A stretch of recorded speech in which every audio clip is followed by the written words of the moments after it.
My only daughter looked me dead in the eye on her wedding day and told me I was a stain on her perfect life. She stood in her stunning white gown, blocked the entrance to the grand ballroom, and told me to leave before I humiliated her in front of her new wealthy family. I did not yell. I did not beg. I simply nodded, turned around, and walked out into the cold Chicago rain. But she forgot one very crucial detail about the man she had just kicked out into the street. I was the one holding the contract for the entire event. Exactly 1 hour later, the orchestra stopped playing. The crystal chandeliers were turned on to maximum brightness, and 200 of her elite guests were escorted out of the hotel by security. If you want to know how a father's unconditional love turned into the most ruthless business decision of his life, take a deep breath. Because the betrayal I experienced that day was just the tip of a very dark, very dangerous iceberg. Let me know where you are watching from in the comments below, and hit that subscribe button if you believe that respect must be earned even by family. My name is Victor Thorne. I am 70 years old. I was standing outside the majestic double doors of the Waldorf Astoria in Chicago, wearing a custom-tailored tuxedo that felt completely alien on my shoulders. In my right hand, I held a small, heavy velvet box containing a vintage diamond necklace that had once belonged to my late wife, Caroline. It was supposed to be my wedding gift to our only daughter, Morgan. I had written a check for $150,000 to pay for this exact night. Every silk napkin, every crystal goblet, every orchid inside that ballroom was paid for by the sweat of my brow. But as I stepped onto the plush red carpet leading to the grand entrance, a large security guard in a dark suit stepped in front of me, putting a firm hand on my chest. I smiled, thinking it was a simple misunderstanding. I gave him my name, expecting him to step aside and apologize. Instead, he pulled out a leather-bound guest list, ran his finger down the pages, and shook his head. He told me with cold professionalism that my name was not on the list. I laughed. I told him I was the father of the bride. I told him I was the one who funded the entire reception. He did not care. He crossed his arms and told me that if I did not step back, he would have me removed from the premises. Before I could demand to speak to the manager, the heavy oak doors opened. Morgan rushed out. She looked breathtaking in her bridal gown, a vision of elegance and grace. My heart swelled for a fraction of a second. I expected her to scold the guard, to throw her arms around my neck, and apologize for the mix-up. But she did not reach for me. She did not smile. She grabbed my arm with a grip so tight, her manicured nails dug into my sleeve, and she dragged me away from the entrance, pulling me into a dimly lit service hallway where no one could see us. I looked at her face, searching for the loving daughter I had raised, but her eyes were completely empty. They were cold, calculating, and filled with an intense, burning irritation. I asked her what was going on. I held up the velvet box, trying to show her the necklace. She slapped my hand down. Then she delivered the words that shattered my reality. She looked around nervously and whispered that I needed to leave immediately. She said that Preston, her groom, came from a family of ultra-conservative political elites. She told me that his parents, his uncles, and his wealthy associates were all inside, and they were judging every single detail of this wedding. She looked at my hands, rough, scarred, and permanently calloused from 40 years of hauling bricks, pouring concrete, and building a construction empire from the dirt up.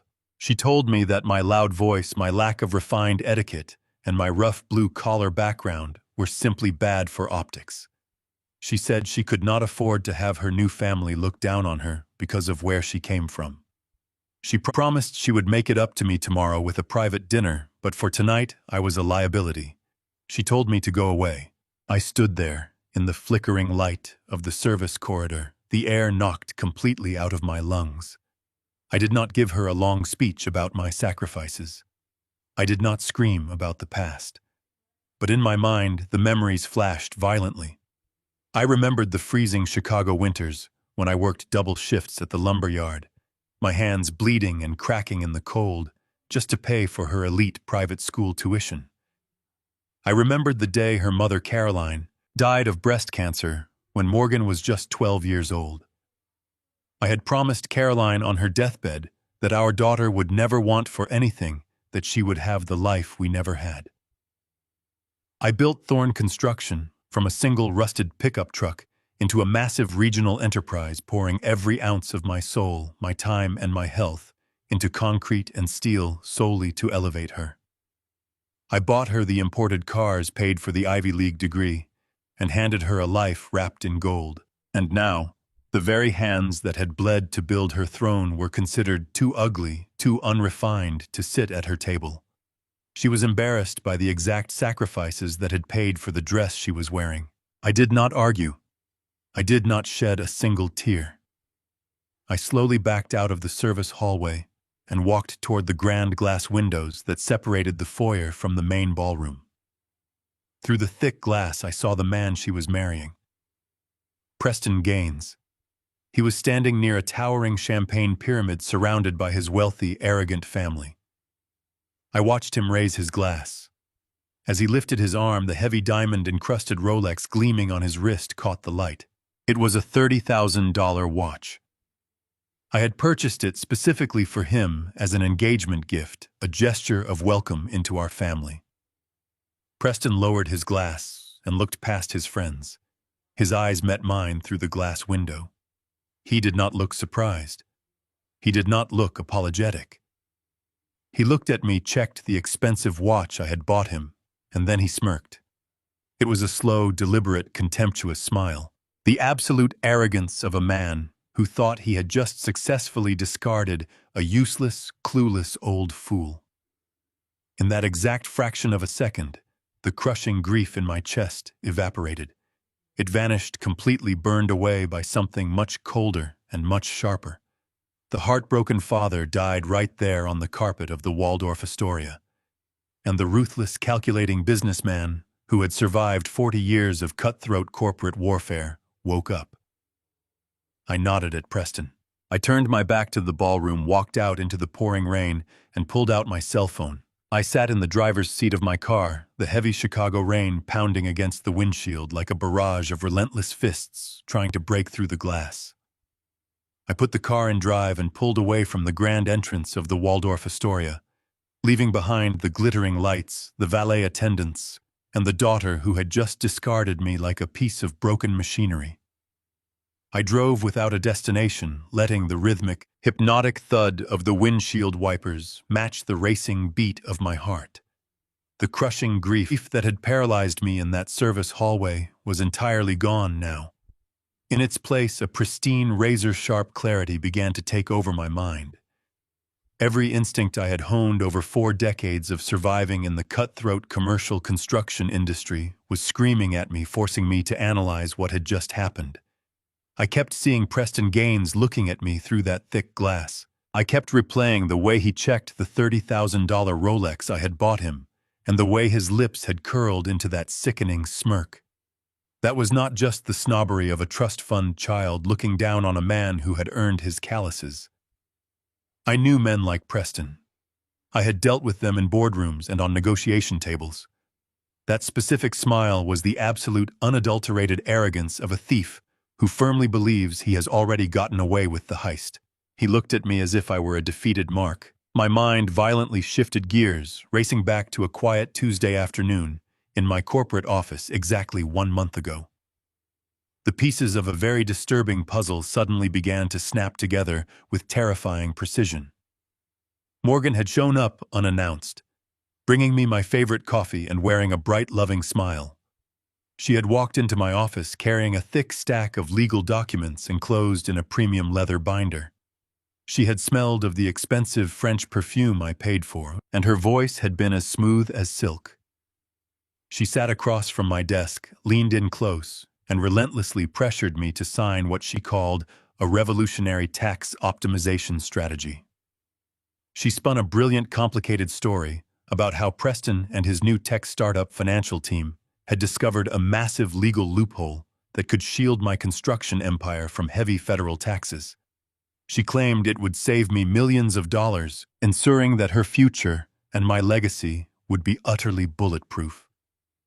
I remembered the exact weight of the Mont Blanc pen in my hand. I remembered hesitating for a fraction of a second, suggesting that I should send the file over to my corporate attorney, Bradley Lawson, just for a standard review. But Morgan had reached across the mahogany desk, placing her soft hand over my rough, scarred knuckles. She had looked at me with those wide, innocent eyes and told me that Preston needed this signed today to lock in the corporate rates. She used my profound love for her as a weapon.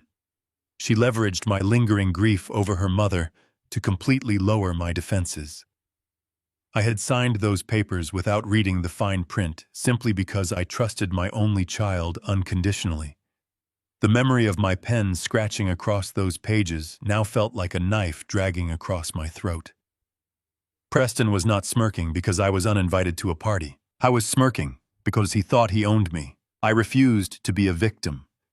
I did not spend 40 years pouring concrete, breaking my back, and building a multi-million-dollar enterprise from the dirt up just to be swindled by a spoiled boy in a rented tuxedo and a daughter who had lost her soul.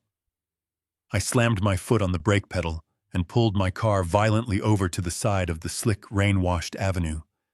The tires screeched against the wet asphalt as I threw the transmission into park. I left the engine idling, the low hum vibrating through the floorboards.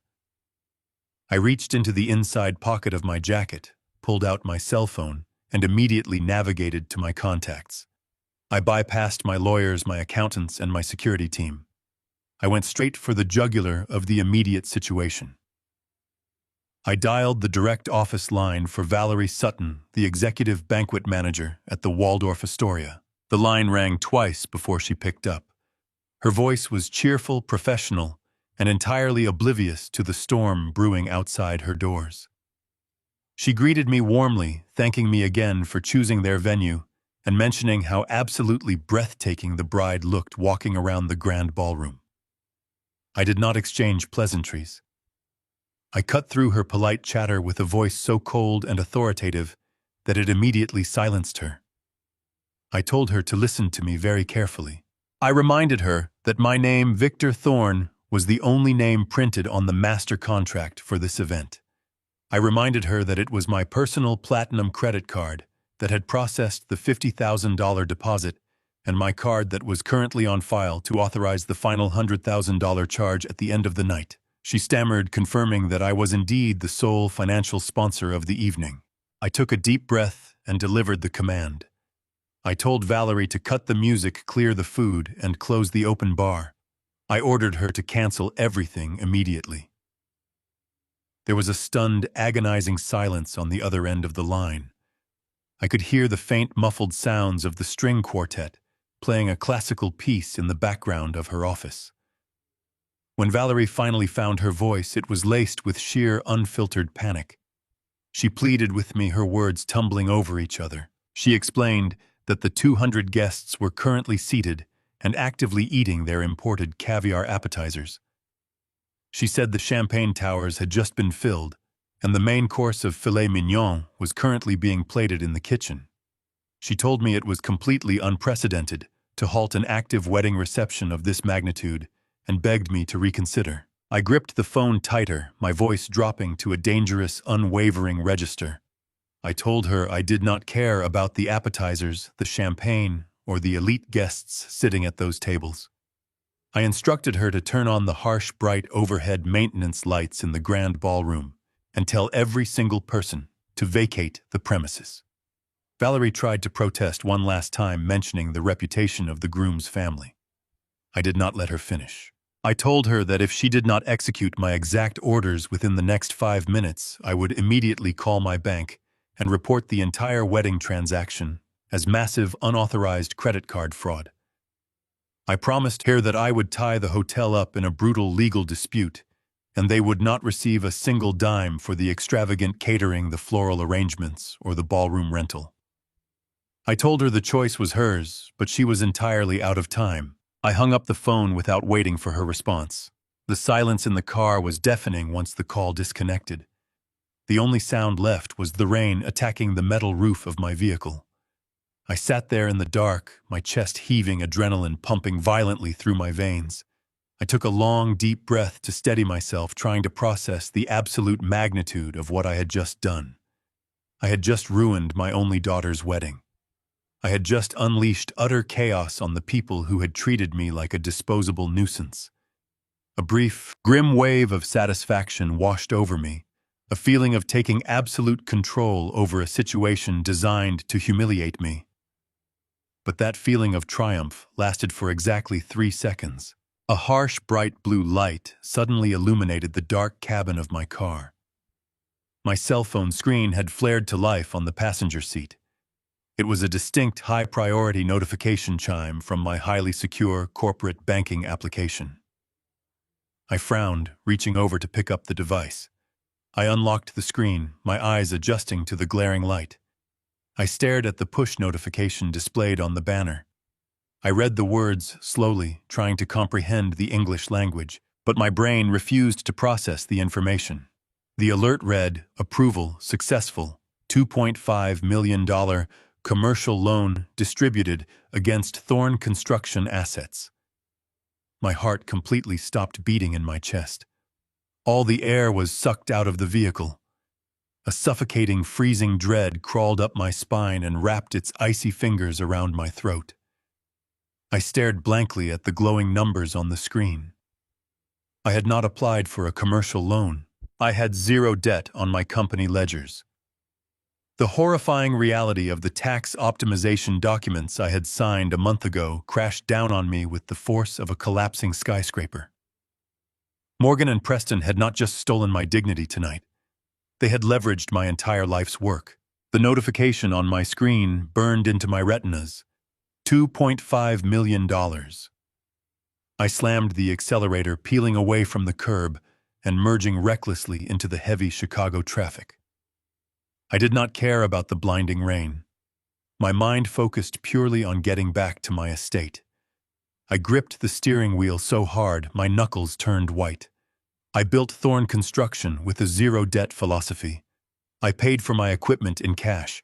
I paid my workers on time. I owned my assets free and clear. A commercial loan of that magnitude against my life work was a direct attack. I pulled into the long, winding driveway of my property, the heavy wrought iron gates closing slowly behind me.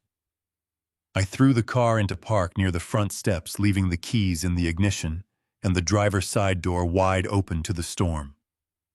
I marched into the grand foyer, completely ignoring the trail of rainwater dripping from my soaked tuxedo onto the pristine hardwood floors. I bypassed the massive kitchen and walked straight down the west corridor toward my private home office. The house was dead silent, a stark contrast to the roaring chaos inside my head. I pushed open the heavy oak door of my office and locked it firmly behind me. I dropped directly to my knees on the Persian rug. I shoved my heavy mahogany desk chair out of the way and pulled back the corner of the carpet to reveal the heavy steel floor safe embedded in the foundation. My breathing was shallow and rapid. I leaned in close, inspecting the circular combination dial. The ambient light from my desk lamp caught a tiny detail that made my stomach churn. The matte black paint around the edge of the metal dial was freshly scratched. Tiny silver flakes of exposed steel gleamed back at me. Someone had been hastily turning this dial. My hands shook slightly as I entered the combination. 3 turns to the right, 2 turns to the left. 1 turn to the right. I grabbed the heavy chrome handle and pulled the thick steel door upward. The hinges groaned in the quiet room. I reached inside my fingers, desperately searching the bottom compartment, where I kept my most sensitive physical records. I pulled out a stack of property deeds, some vintage family photo albums, and a bundle of old municipal bonds. I sifted through the papers frantically, tossing them onto the floor one by one. I reached into the very back of the dark metal cavity. My hand found nothing but cold, empty steel. The thick leather binder containing the supposed tax optimization documents that Morgan had relentlessly pressured me to sign was completely gone. She had taken it. Before I could fully process the gravity of the empty safe, my cell phone began to vibrate violently in the breast pocket of my wet tuxedo jacket. The relentless buzzing felt like a warning siren. I pulled the device out and stared at the screen. The notification center was entirely filled with red alerts. 40 missed calls. Most were from Morgan, but there were also frantic messages from Preston and several unknown numbers that I assumed were furious members of his elite family. As I stared at the backlog of missed connections, an incoming call took over the screen. It was Morgan again. I sat back on the floor, resting my shoulders against the wooden panels of my desk. I swiped my thumb across the glass, accepted the call, and put the phone on speaker, placing it carefully on the carpet next to the open safe. I did not say a single word. I simply waited. The sound that erupted from the speaker was pure, unadulterated hysteria. Morgan was screaming so loudly that the audio distorted into sharp bursts of static. She demanded to know where I was and what I had done. Her voice lacked any trace of the polished, elegant bride I had seen just an hour ago. She sounded like a frantic, cornered animal. She told me that the hotel management had literally turned on the harsh fluorescent maintenance lights in the middle of the grand ballroom. The string quartet had abruptly stopped playing their classical instruments mid-song. She shrieked that a team of security guards had politely but firmly asked 200 of the wealthiest, most influential political figures in Chicago to put down their forks and immediately vacate the premises. She gasped for breath, crying out that Preston was currently in the lobby screaming at the hotel manager, threatening lawsuits, while his parents stood frozen in absolute humiliation. She told me the catering staff had literally rolled the unserved filet mignon back into the kitchen and locked the doors. She accused me of being a vindictive, crazy old man. She demanded that I call the hotel back this exact second, provide a new credit card, and fix the disaster I had caused. She said I was ruining the most important night of her entire life, just because my feelings were hurt over a seating arrangement. I listened to her frantic demands, her heavy breathing, echoing in the quiet of my office. I felt a profound sense of detachment.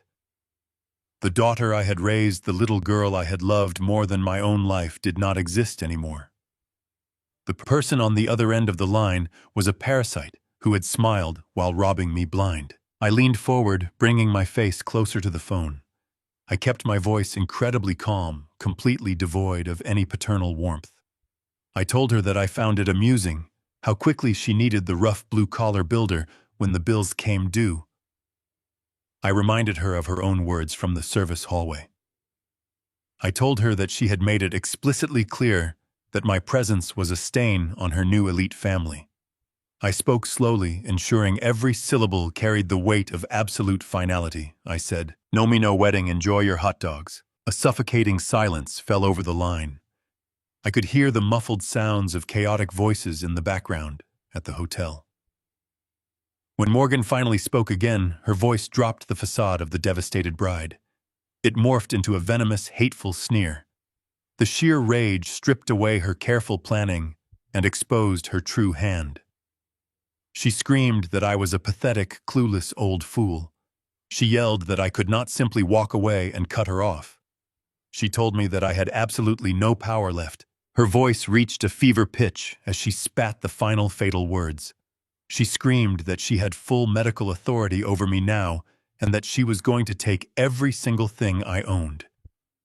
She slammed the phone down abruptly, ending the call.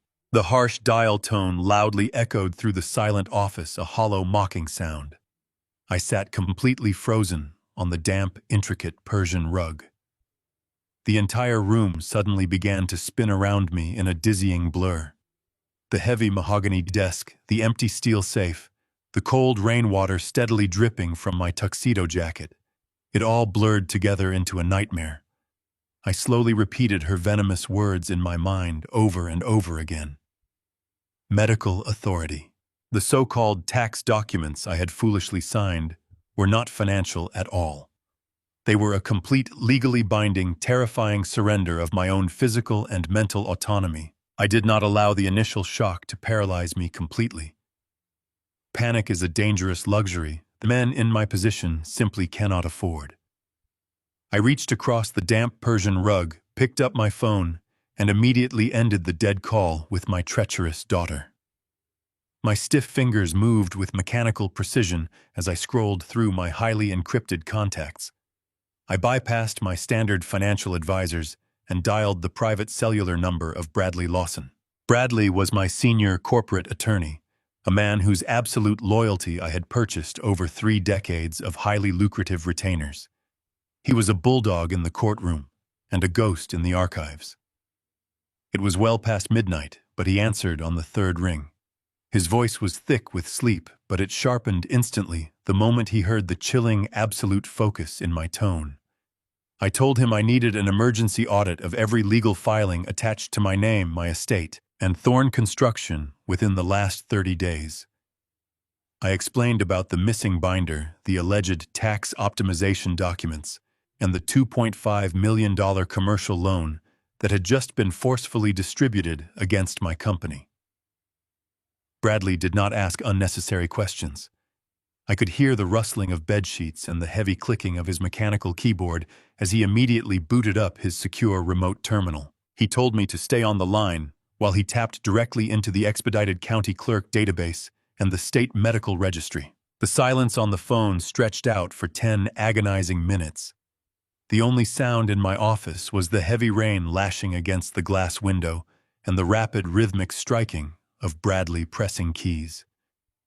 When he finally spoke, his voice was stripped of its usual unshakable confidence. It was hollow, tense, and deeply disturbed. He asked me if I was sitting down. I told him I was already on the floor. Bradley took a heavy breath and read the official filings aloud. The documents Morgan had relentlessly pressured me to sign under the guise of an innovative corporate tax shield were a complete fabrication. They were composed of 2 distinctly devastating legal maneuvers. The first was a comprehensive, irrevocable medical power of attorney granting Morgan absolute control over my physical health, my living arrangements, and my medical treatments. The second was an unrestricted transfer of collateral authority, effectively giving Preston the legal right to leverage my construction assets. But the most horrifying revelation was the justification filed alongside these documents. Bradley read the summary of a secret expedited petition that Morgan had submitted to the probate court just 3 days ago. She was seeking a permanent guardianship order, legally declaring me mentally incompetent. Her official filing claimed I was suffering from severe, rapidly advancing, early-onset dementia, and that I was a direct danger to myself and my estate. The word dementia echoed in my quiet office like a gunshot. Suddenly, the bizarre, seemingly innocent events of the past 6 months snapped into a horrifying, brilliant focus. A deeply sinister pattern emerged from the fog of my daily routine. I finally understood why Morgan had been so aggressively insisting that I move out of the master suite and into the small ground-floor guest bedroom, claiming she was worried about my knees on the stairs. She was physically isolating me, preparing a believable environment for an invalid. I realized why she had been constantly interrupting me during board meetings and family dinners, gently correcting my memory and telling our friends that I had forgotten conversations that had never actually happened. She was planting the seeds of my alleged mental decline in the minds of dozens of credible witnesses. It was a masterclass in psychological manipulation, but the most chilling realization was the nightly ritual she had established over the last few weeks. Every single evening, just before bed, Morgan would bring me a steaming mug of a special herbal tea. She claimed it was an expensive, holistic blend designed to help me sleep and manage my grief over Caroline. I had drank it every night, feeling a strange, heavy brain fog the following mornings. She was not comforting me.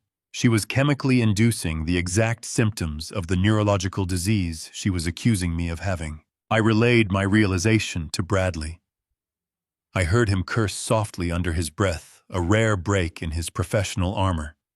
He told me that the situation was far worse than a simple asset grab. He had just pulled the origination on the $2.5 million loan.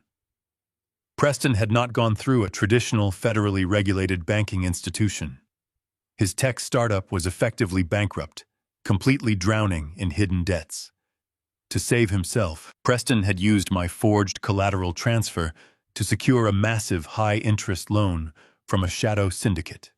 It was an unregulated, highly dangerous private equity group known for employing exceptionally violent collection methods when their debtors defaulted. Preston needed raw cash to pay off his immediate threats, and he had essentially painted a giant multi-million-dollar target on my back to do it. If that money was not recovered, the people holding the debt would not take him to civil court. They would simply liquidate my assets by physical force. The brutal reality of the situation settled over me. My daughter and her new husband were entirely willing to let violent criminals dismantle my life work just to cover their own reckless financial mistakes. They viewed me as nothing more than an expendable resource, a convenient stepping stone to preserve their glamorous elite lifestyle. Bradley's voice grew extraordinarily urgent, cutting through my momentary state of shock. He informed me that the temporary guardianship order was currently pending, but Morgan had requested an emergency expedited ruling from the judge. She had leveraged her polished social connections to fast-track the entire legal proceeding behind closed doors, avoiding any standard public scrutiny.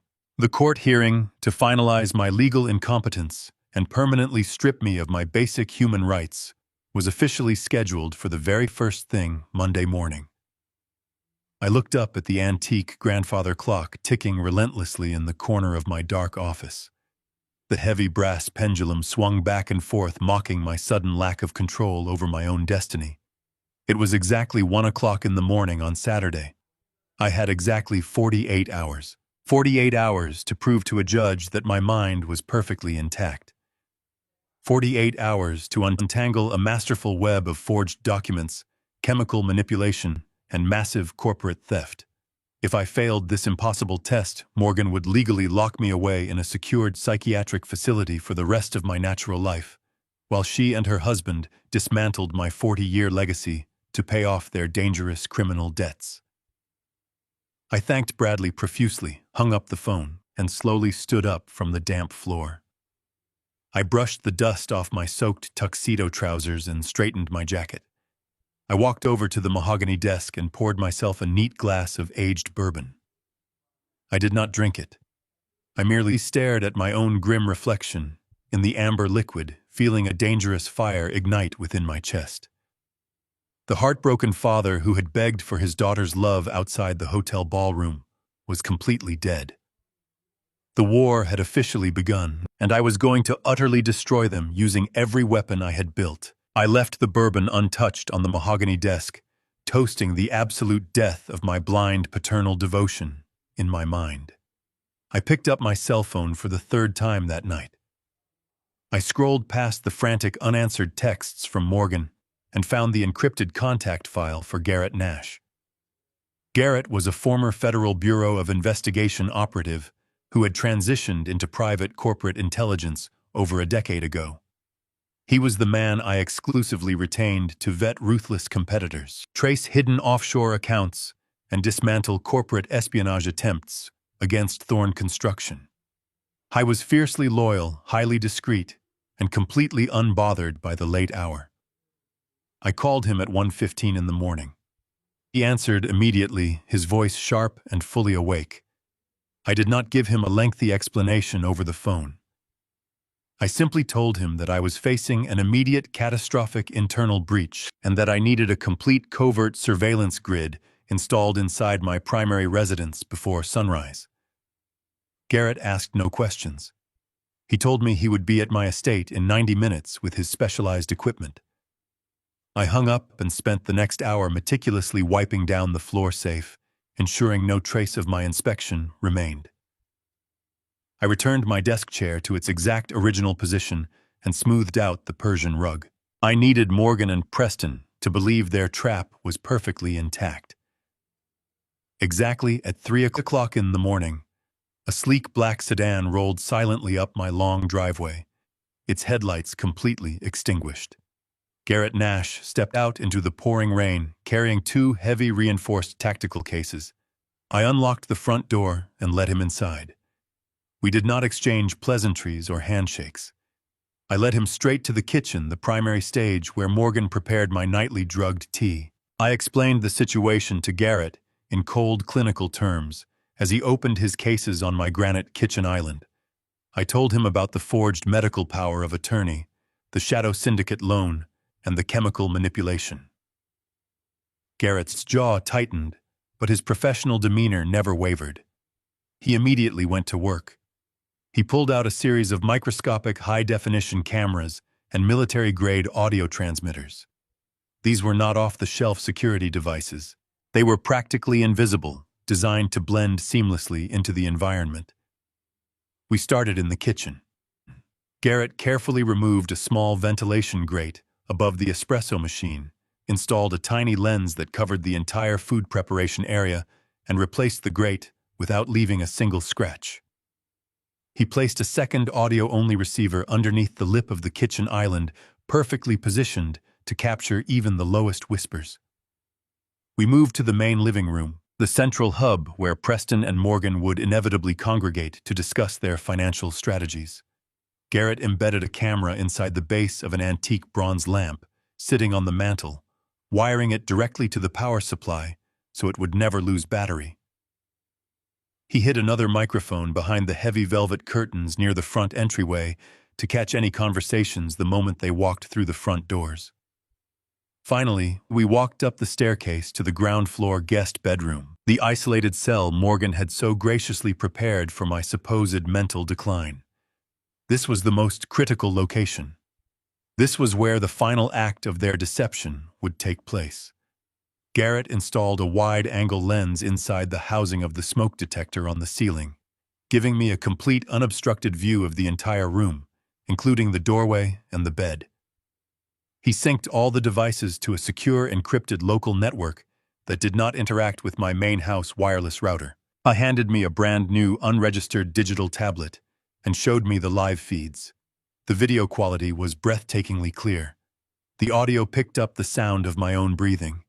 Every corner of the trap was perfectly primed. Garrett finished his work just before 5 o'clock in the morning. Before he left, he handed me the small encrypted burner phone, instructing me to use it only if I needed immediate physical extraction. He promised to monitor the feeds remotely from his secure vehicle, parked a few blocks away. I thanked him, locked the front door behind him, and walked slowly back to the ground-floor bedroom. The storm outside had finally begun to break, leaving behind a cold, gray pre-dawn light that filtered weakly through the blinds. I stripped off my damp, wrinkled tuxedo and threw it into the back of the closet, out of sight. I changed into a set of loose, slightly mismatched pajamas. To play the role of a helpless, demented old man, my wardrobe needed to reflect absolute vulnerability. I walked into the adjoining bathroom and looked at myself in the mirror. I ran my hands roughly through my hair, messing it up to make it look unkempt and neglected. I practiced relaxing the muscles in my face, dulling the sharp, calculating look in my eyes, and adopting a vacant, confused stare. I needed to become the hollow shell that Morgan so desperately wanted me to be. I walked back into the bedroom and climbed into the bed. I pulled the heavy duvet up to my chest. I took the unregistered digital tablet Garrett had given me, dimmed the screen brightness to its lowest setting, and hid it carefully under the thick blankets resting on my lap. I brought up the live surveillance grid, dividing the screen to show the front entryway, the kitchen, and the living room simultaneously. The house was perfectly still, but it was the deafening silence before an absolute massacre. I lay there in the dark, my heart beating with a steady, rhythmic, and deadly calm. I was no longer a grieving father, mourning the loss of his family. I was a spider sitting dead center in a highly lethal web, patiently waiting for the flies to arrive. The digital clock on the bedside table slowly ticked forward. 6 o'clock. 6:30. The gray light outside slowly brightened into a pale morning. At exactly 7 o'clock, the heavy mahogany front doors of my estate did not just open. They burst inward with a violent echoing crash that vibrated through the floorboards. I flinched, but quickly forced my body to remain perfectly still under the covers. On the glowing screen hidden beneath my blanket, I watched the live feed from the entryway. Preston Gaines stormed into the house. His rented tuxedo from the night before completely ruined his tie, undone his hair wild and dripping with residual rainwater. Morgan followed closely behind him, her face pale, her bridal makeup smeared under her eyes, her expression twisted into a mask of pure, frantic panic. Preston kicked a small decorative table near the door, sending a vase crashing to the hardwood floor. I heard his voice echo down the long hallway, loud, desperate, and filled with venomous rage.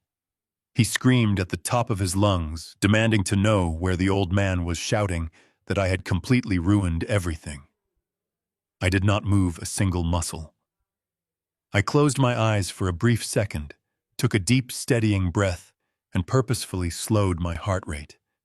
I adjusted my tight grip on the hidden digital tablet, opened my eyes, and watched the live feed as my daughter and her husband marched furiously down the hall toward my bedroom. Completely unaware of the trap, I held my breath as their footsteps stopped outside my bedroom door. The brass handle turned slowly, making a faint clicking sound. I kept my eyes closed, breathing in the slow rhythm of a medicated old man. Through the narrow slit of my eyelids, I saw Preston peek his head into the room. He stared at me for a tense moment, listening to the steady rise and fall of my chest. He let out a harsh sigh of relief, muttered something, and pulled the door shut. The latch clicked. I immediately looked down at the glowing screen of the digital tablet hidden beneath my heavy duvet.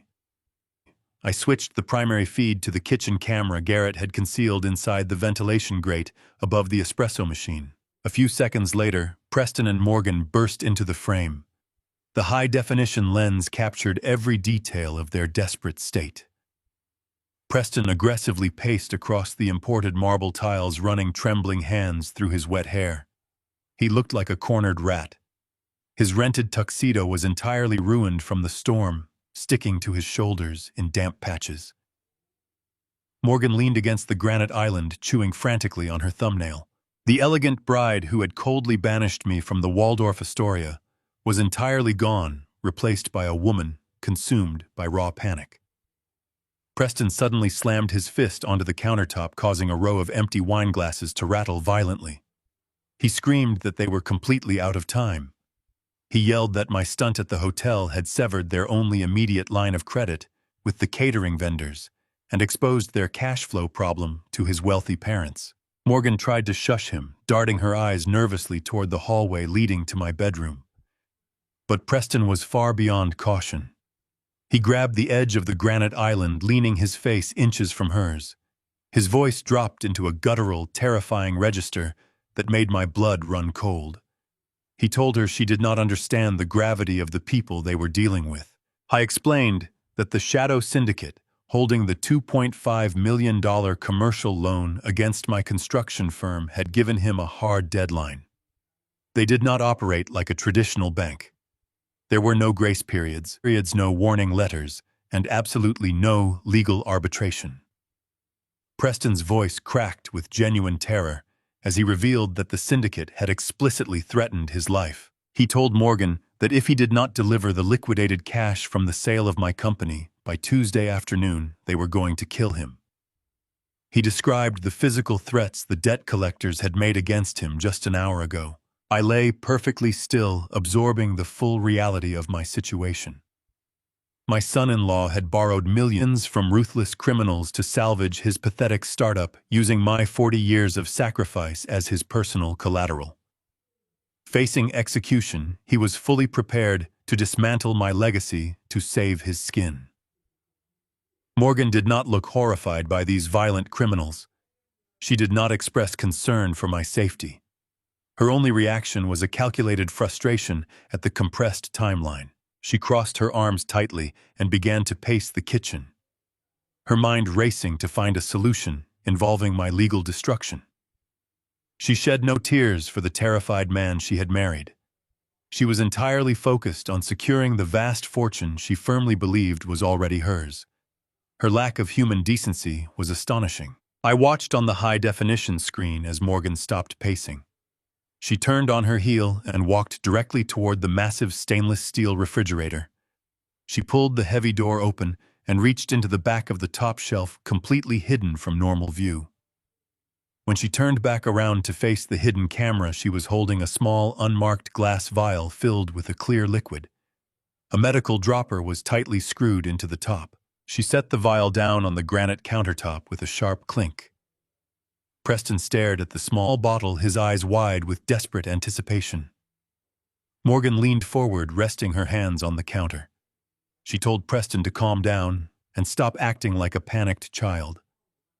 Her voice was chillingly steady, completely devoid of human empathy. She looked directly at the vial and hissed her horrific plan to her husband. She told him she would double the dose of haloperidol in my morning herbal tea today. The name of the drug hit me like a physical blow to the chest. Haloperidol, a powerful, highly restricted antipsychotic medication typically used to treat severe schizophrenia. I knew the name because Caroline had once been prescribed a low dose during her final days in hospice. Morgan calmly explained to Preston that administering a heavy, concentrated dose of this specific neuroleptic drug perfectly mimics the absolute worst stages of severe advanced dementia. She said it causes extreme mental confusion, uncontrollable physical tremors, sluggish motor functions, and profound cognitive detachment.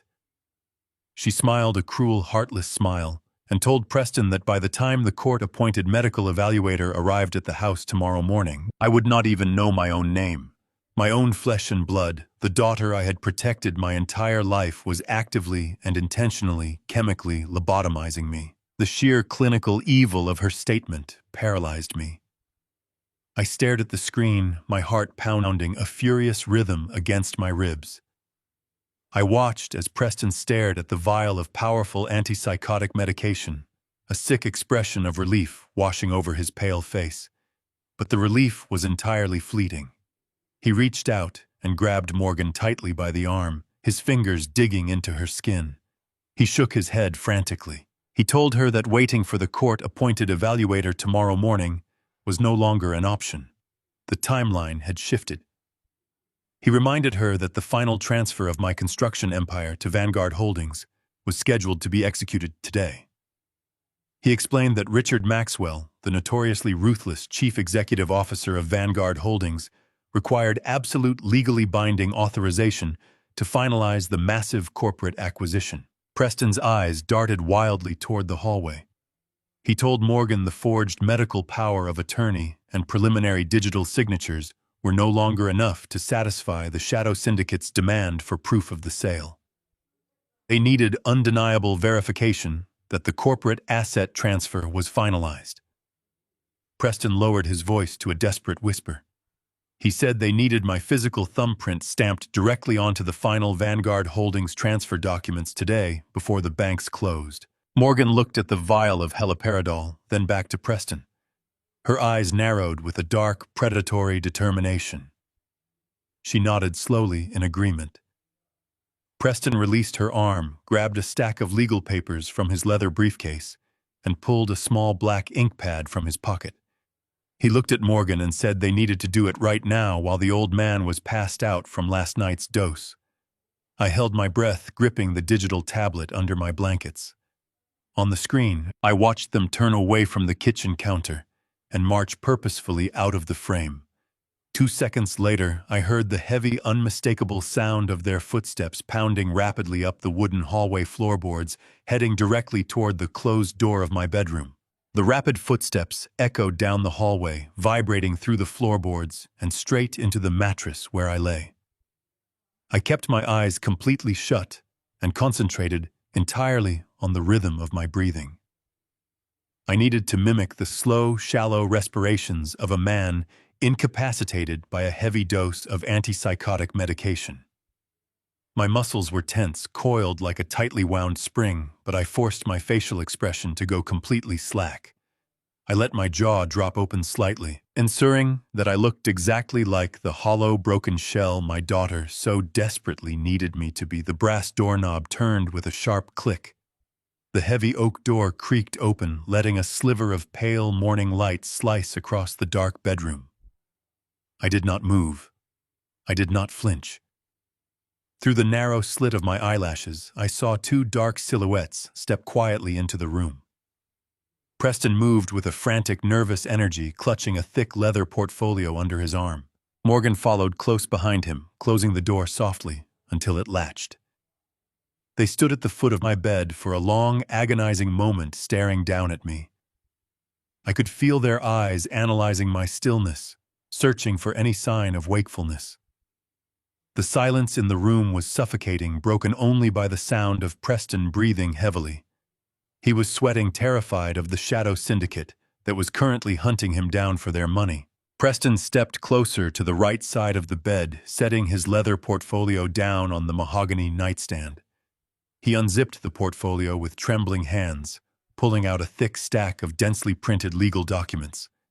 He spread them out flat on the smooth surface. Morgan walked around to the left side of the bed, her eyes fixed coldly on my face. She did not look at me with an ounce of hesitation. She nodded sharply at her husband, giving him the silent authorization to proceed with the final, irreversible theft of my life's work. Preston reached into his pocket and pulled out a small black ink pad. He popped the plastic lid off and set it next to the documents. He leaned over the mattress, his shadow blocking the pale light from the window. I felt his clammy, shaking fingers wrap aggressively around my right wrist. He pulled my arm out from under the heavy down duvet. His grip was devoid of any familial respect. He handled my arm as if I were already a lifeless corpse. He manipulated my hand, isolating my right thumb, and pressed it firmly down onto the spongy, wet surface of the black ink pad. The cold, dark ink seeped into the deep calluses I had earned over 40 years of building Thorn construction. Preston lifted my hand, moved it over the nightstand, and pressed my blackened thumb down hard onto the signature line of the first legal document. He did not stop there.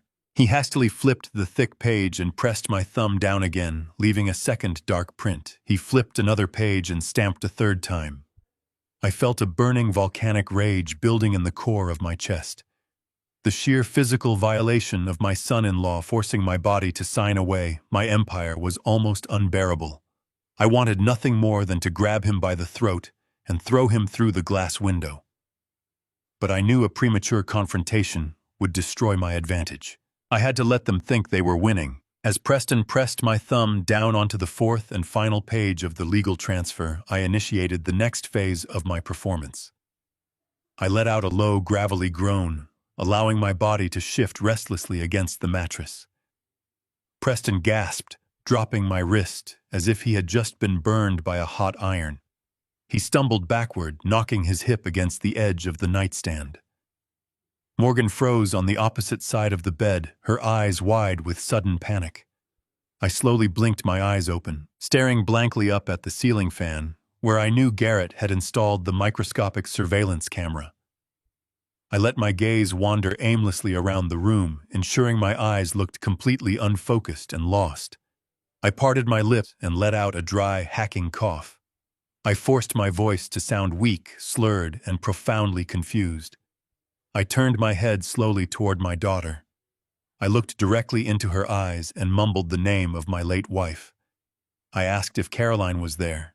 I asked why it was so dark outside, and why the lumberyard had not called me for my morning shift yet.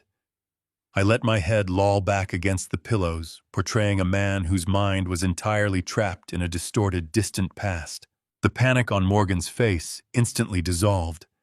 It was replaced by a look of sheer, cruel satisfaction. She looked at Preston, who was still clutching the nightstand, and let out a quiet, mocking laugh.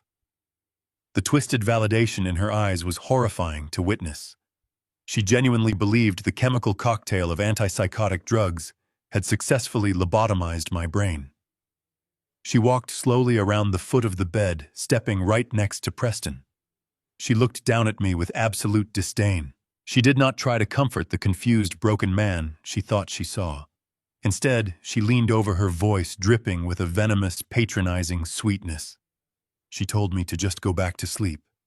She told me that Caroline was not here and that my mind was completely gone. She reached down, grabbed the heavy duvet, and roughly pulled it up over my chest, treating me like a burdensome chore she could not wait to be rid of. Preston quickly gathered the ink-stained documents, shoved them back into his leather portfolio, and zipped it shut. He grabbed the ink pad, shoved it into his jacket pocket, and grabbed Morgan by the elbow. They did not say another word. They turned their backs on me and hurried out of the bedroom, pulling the heavy oak door completely shut behind them. The second the latch clicked, the confused old man vanished. I threw the duvet off my chest and swung my legs over the mattress. I stood up, my mind perfectly sharp, my heart beating with the calculated precision of a predator preparing to strike. I walked into the adjoining bathroom. I turned on the faucet, grabbed a scrub brush and a bar of pumice soap, and violently scrubbed the thick black ink off my right thumb. I watched the dark water swirl down the porcelain drain, washing away the physical evidence of their pathetic crime. I dried my hands and walked back into the bedroom. I reached under the mattress and pulled out the burner phone Garrett had given me. A single text message was waiting on the screen. Garrett had been monitoring the live high-definition video feed from the smoke detector camera directly above the nightstand. The camera perfectly captured the documents Preston had laid out. I opened the message and read the horrifying details. Garrett confirmed the paperwork Preston had just stamped with my physical thumbprint was a comprehensive, legally binding agreement to sell my entire commercial construction empire to Vanguard Holdings. They were liquidating 40 years of my blood, sweat and tears for a tiny fraction of its market worth to generate the cash they needed to pay off the shadow syndicate. The notification flashing on my secure burner phone forced a cold, calculating calm over my entire mind. They were attempting to sell my commercial construction empire to Vanguard Holdings for a fraction of its market worth, desperate to liquidate the cash they needed to pay off the shadow syndicate. The name Vanguard Holdings hung in the air of my quiet bedroom like a heavy fog. I knew that company intimately. It was a massive corporate conglomerate ruled by a man named Richard Maxwell. Richard and I were fierce, bitter rivals back in the 1990s. We had fought tooth and nail over every major commercial zoning contract, every lucrative municipal bid, and every prime piece of real estate in the greater Chicago area. We had spent millions of dollars trying to outbid, outmaneuver, and outlast each other in high-stakes boardrooms and tense city council meetings. We openly despised each other on a deeply personal level during those ruthless years, constantly trading vicious, highly publicized verbal blows in the local business press. But beneath that intense, decades-long hatred, there was an unspoken, fundamental code of honor between us. Richard was a relentless, aggressive capitalist, but fundamentally, he was a builder just like me. He respected the immense sweat, the profound financial risk, and the agonizing physical toll it took to construct a legitimate empire from the dirt up. He would gladly steal a multi-million-dollar contract right out from under my nose, but he would never stab a man in the back while he was sleeping. He utterly despised cowardly tactics, and he harbored a particular well-known hatred for young, entitled trust fund kids who tried to play dangerous corporate games without ever putting in the actual work. I reached under my duvet and gripped the encrypted burner phone. I looked at the digital clock glowing on the bedside table. It was 6:45 in the morning.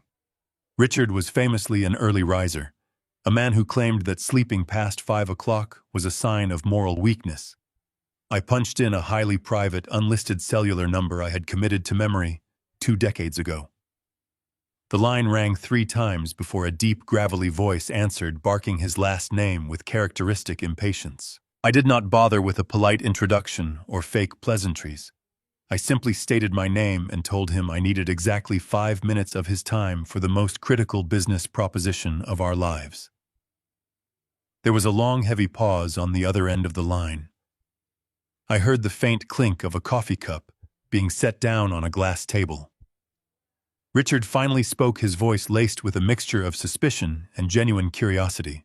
He asked me why a dead man was calling his private line before the stock market even opened. I ignored his sharp, probing jab and immediately laid all my cards on the table. I explained the entire horrifying situation to my oldest enemy in cold, methodical, unvarnished detail. I told him about my only daughter and her monstrous chemical manipulation. I told him about Preston Gaines, the massive hidden corporate debt, and the violent shadow syndicate currently threatening his life. I detailed the forged medical power of attorney, the midnight thumbprint, and the frantic, desperate plan to liquidate my life work to his acquisition team for pennies on the dollar later that very afternoon. I did not ask for his pity, and I did not ask for his charity. I asked for his absolute cooperation in executing a flawless, devastating counterstrike against the boy who thought he could play us both for fools. I listened silently as Richard processed the overwhelming information. The heavy silence stretched out, broken only by his slow, measured, angry breathing. When he finally responded, the sheer disgust in his voice was palpable. He told me that Preston had actually approached his senior acquisition team just 2 days ago, acting incredibly arrogant and wearing a cheap suit. He said Preston had claimed that his father-in-law was tragically losing his mind to dementia and urgently needed to liquidate vast corporate assets to cover long-term specialized medical care. Richard admitted he had smelled a rat immediately, specifically noting that the asking price was insultingly low for an enterprise as historically robust and profitable as Thorne Construction. He expressed a profound, violent revulsion at Preston's utter lack of backbone. Richard told me that pathetic little boys who poisoned their own family members for a quick payout disgusted him more than anything else on this earth. We spent the next 20 minutes hatching a meticulous, airtight, utterly ruthless trap for the scheduled signing. Richard agreed to play along perfectly, officially inviting Preston into his private glass-walled boardroom under the guise of finalizing the massive corporate acquisition. We synchronized our timelines down to the exact unforgiving minute. I thanked him quietly, and for the first time in 30 years, the mutual respect between two old war dogs was explicitly clear and understood. I ended the secure call and slipped the burner phone back under my mattress just as the floorboards in the hallway began to creak again. I scrambled back under the duvet, resuming my helpless position, and let my jaw go completely slack. The brass doorknob turned, and the heavy oak door swung wide open. Morgan walked into the room carrying a ceramic mug on a small silver tray. The hot steam rising from the dark liquid carried the faint scent of her special herbal tea. She walked over to the mahogany nightstand, her designer heels clicking sharply and rhythmically against the polished hardwood floor. She did not look at me with any lingering trace of guilt or hesitation for what she and her husband had just done in the dark. She looked at me with the cold, sterile, terrifying efficiency of a ruthless executioner preparing to deliver the final, fatal blow. I let out a weak, pathetic groan and slowly opened my eyes, blinking heavily against the pale morning light filtering through the window blinds. I reached out with a violently trembling hand, perfectly faking the severe, debilitating motor function decline caused by a massive concentrated dose of antipsychotic medication. I grasped the warm ceramic mug, letting my fingers slip clumsily against the smooth, painted surface. Morgan watched my pathetic struggle with a twisted, impatient, and deeply satisfied smirk. I brought the mug halfway to my lips, then suddenly jerked my chest forward and faked a violent, uncontrollable, choking, coughing fit. I convulsed wildly, throwing my weight heavily to the side, and deliberately dropped the mug directly into the small porcelain sink basin attached to the vanity near the bed. The dark, poisoned liquid splashed violently down the metal drain, completely washing away the toxic, mind-altering dose of haloperidol she had so carefully prepared to destroy me. Morgan let out a sharp, furious sigh, rolling her eyes in deep, unfiltered annoyance as she abruptly pulled her buzzing cell phone out of her pocket to check an urgent incoming message. She did not even bother to clean up the spilled liquid or check to see if I was choking. She simply looked down at me, her voice dripping with cruel, icy, and victorious anticipation. She told me to drink whatever was left in the broken cup. She said the court-appointed doctor was coming to evaluate my broken mind in exactly 1 hour. I lay in the quiet bedroom, counting the seconds. 60 agonizing minutes stretched out like a lifetime. I used that hour to craft the precise persona I needed. I slowed my breathing, allowed my shoulders to slump, and let a vacant glaze settle over my eyes. I needed to look like a man whose cognitive foundation had crumbled. Right on schedule, the heavy brass knocker echoed through the hallway.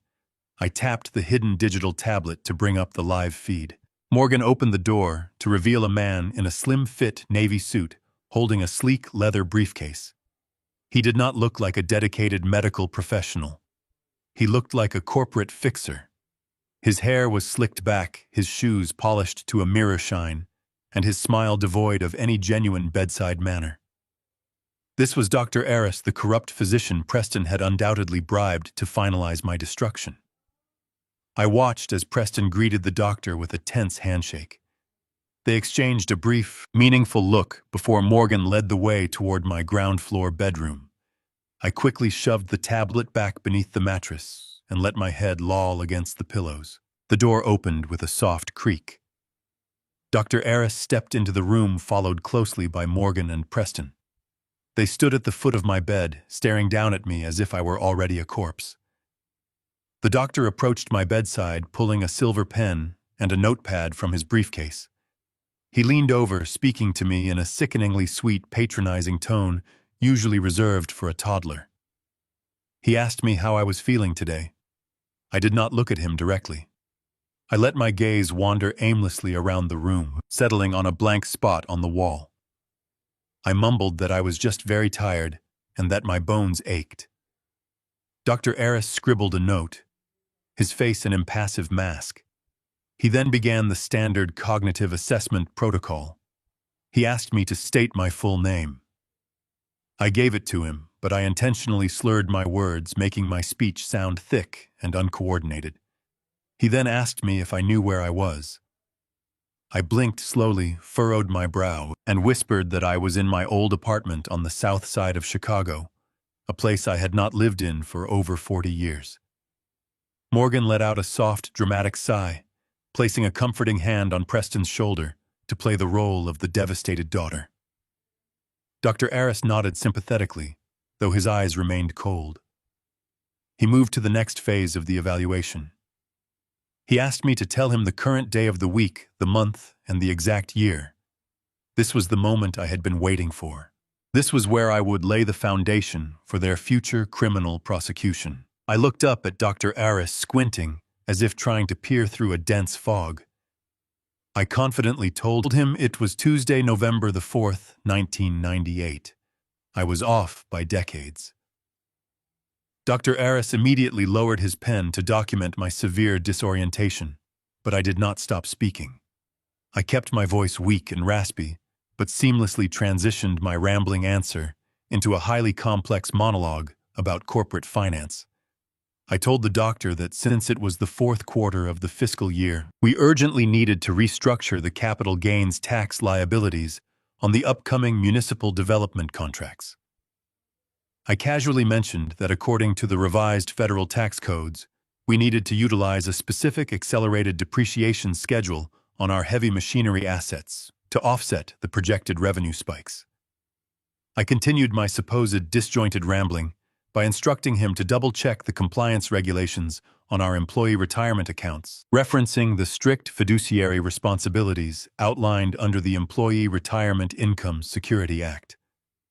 I laid out a flawless asset liquidation strategy, using precise technical legal jargon that a man suffering from severe dementia could never possibly comprehend, let alone articulate with flawless grammatical structure.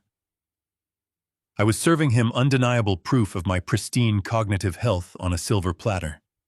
Any legitimate medical professional would have immediately halted the evaluation, recognizing that my complex financial directives contradicted the profile of a dying man.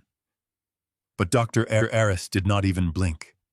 He ignored the glaring inconsistency in my speech. He simply kept his head down and methodically checked off the boxes on his assessment form, documenting my profound cognitive failure. He was only hearing what he had been paid to hear. Dr. Aris finished his fraudulent assessment, clicked his pen shut, and slid his notepad back into his briefcase. He turned to Morgan and Preston, adopting a somber, deeply sympathetic expression. He told them my mental decline was unfortunately advanced and entirely irreversible. He stated I was unequivocally incapable of managing my physical care or complex financial estate. Morgan covered her mouth with her hand, producing fake tears. Preston thanked the doctor profusely and suggested they step out into the hallway to finalize the medical paperwork. They left the bedroom, shutting the heavy oak door. The moment the latch clicked, the confused old man vanished. I threw off the heavy duvet, grabbed the hidden tablet from under the mattress, and switched the live feed to the camera Garrett had concealed in the hallway smoke detector. The lens captured them, standing near the entryway. Preston reached inside the breast pocket of his ruined tuxedo jacket and pulled out a thick, bulging white envelope. He pressed it firmly into the hands of Dr. Aris. The doctor discreetly squeezed the envelope and slid it into his briefcase. With the bribe successfully transferred, Dr. Aris pulled out a pristine, legally binding medical affidavit. He signed his name at the bottom of the page with a smooth, practiced flourish. He officially declared me mentally incompetent under the full penalty of perjury. He handed the executed document to Preston, shook his hand, and quietly let himself out the front door. On the screen, I watched Preston clutch the signed medical affidavit to his chest. His posture instantly transformed from a terrified debtor into a man who believed he had conquered the world. A massive, arrogant smile spread across his face. He looked at Morgan, his eyes wild with greedy triumph. He held up the document and declared that it was perfect. He told her he was heading directly to the corporate headquarters of Vanguard Holdings right now.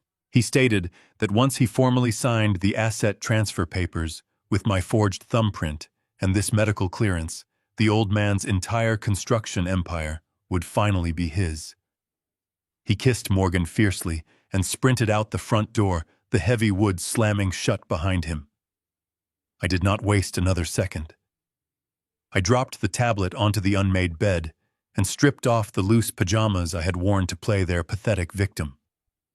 I walked over to the mahogany armoire, opened the heavy doors, and pulled out a razor-sharp, custom-tailored charcoal gray suit I had specifically set aside for this exact occasion. I dressed with mechanical, ruthless efficiency. I fastened a dark silk tie around my neck, slipped on a pair of polished leather Oxfords, and strapped a sleek silver watch to my wrist. I checked my reflection in the full-length mirror.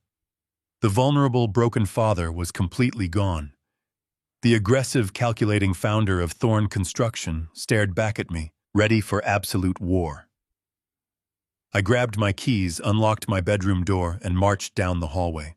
The drive from my estate to the financial district of downtown Chicago took exactly 40 minutes. The heavy morning storm had finally broken, leaving behind a crisp chill in the air and streets that gleamed like polished black obsidian under the midday sun.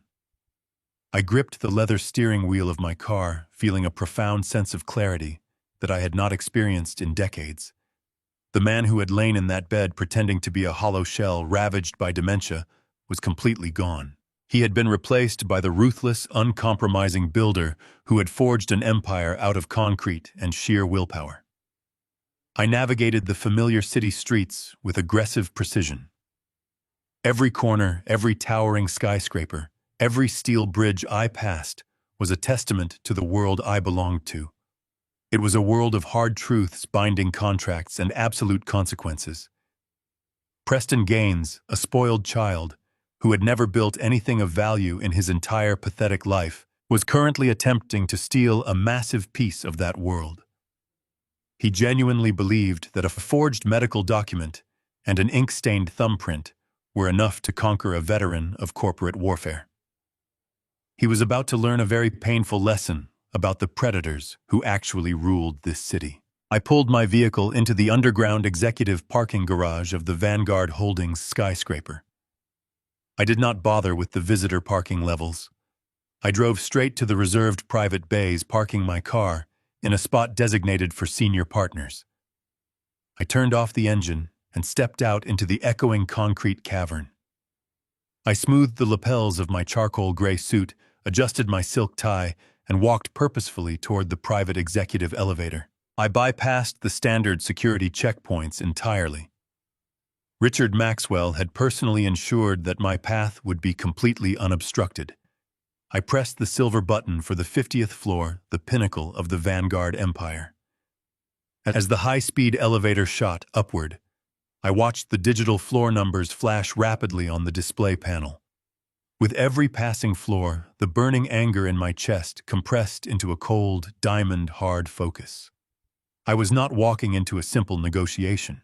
I was walking into a corporate execution. The elevator doors slid open with a soft, melodic chime revealing the sprawling, hyper-modern reception area of Vanguard Holdings. The entire floor was a masterpiece of corporate intimidation. Floor-to-ceiling windows offered a dizzying panoramic view of the Chicago skyline, while the interior was dominated by sleek glass walls, polished marble floors, and dark steel accents. A highly polished executive assistant sat behind a massive curved reception desk. She looked up as I stepped out of the elevator. She did not ask for my name or demand to see my identification. Richard had clearly briefed her. She simply offered a crisp, professional nod, stood up, and gestured silently down the long, sunlit corridor toward the primary executive boardroom. I walked past her without breaking my stride. The thick carpet absorbed the sound of my leather Oxfords, allowing me to approach the boardroom with the stealth of a hunting predator. The main boardroom was located at the very end of the corridor. It was a massive, intimidating space encased entirely in soundproof double-paned glass. As I walked closer, I could see the scene unfolding inside with crystal clarity. I stopped a few feet away from the heavy oak and glass doors, remaining perfectly concealed in the shadow of a large structural pillar. I stood perfectly still and observed the prey. Preston Gaines was sitting near the center of the massive, custom-built mahogany conference table. His ruined rain-soaked tuxedo had been replaced by a hastily purchased ill-fitting navy blue suit. I was leaning back in his expensive leather ergonomic chair, his legs casually crossed, exuding an aura of unearned, arrogant triumph. He looked exactly like a man who believed he had just successfully pulled off the greatest financial heist of the century. Sitting directly across the wide table from him was Richard Maxwell. Richard looked exactly as he had 20 years ago, a formidable, deeply intimidating figure with sharp eyes and a posture carved from solid rock. He sat perfectly still, his hands resting on the polished wood. Preston leaned forward, his mouth moving rapidly. Though the soundproof glass blocked their exact words, his aggressive, overly confident body language told the entire story. He gestured animatedly with his hands, pointing down at the thick stack of legal documents resting between them. I recognized the documents immediately. It was the comprehensive asset transfer agreement bearing my forged, ink-stained thumbprints. Preston reached into his leather portfolio and pulled out the crisp white medical affidavit that the bribed physician, Dr. Aris, had signed just 2 hours ago. He slid the fraudulent medical document across the mahogany table toward Richard, tapping his finger against the paper with a sickening, triumphant smirk. I watched as Preston puffed out his chest, leaning back, and gesturing broadly, clearly, boasting to Richard about his absolute legal control over his allegedly senile father-in-law. He was painting a tragic, highly convincing picture of an old man whose mind had completely deteriorated, claiming that he was stepping in as the responsible family patriarch to liquidate the assets for my own supposed medical benefit. Richard Maxwell picked up the medical affidavit. He adjusted his reading glasses and scrutinized the document slowly. I could see the subtle, barely perceptible tightening of Richard's jaw. He was a man who despised weakness and deceit, and sitting across from him was the very embodiment of both. Richard set the paper back down on the table. He looked up at Preston and offered a slow, cold, measured nod. He reached into his suit pocket and pulled out a heavy gold-plated fountain pen. He uncapped the pen and held it poised over the final signature line of the multi-million-dollar acquisition agreement. Preston's eyes went incredibly wide. He leaned forward, literally holding his breath in desperate anticipation, watching the golden tip of the pen hover over the paper that would save him from the violent shadow syndicate. That was my cue. I stepped out from the shadow of the structural pillar and walked directly toward the boardroom. I did not knock. I reached out, grasped the heavy polished steel handles of the massive oak and glass doors, and pushed them violently open. The heavy doors swung inward with a loud, authoritative thud that shattered the quiet, tense atmosphere of the boardroom. I stepped over the threshold and walked into the center of the room.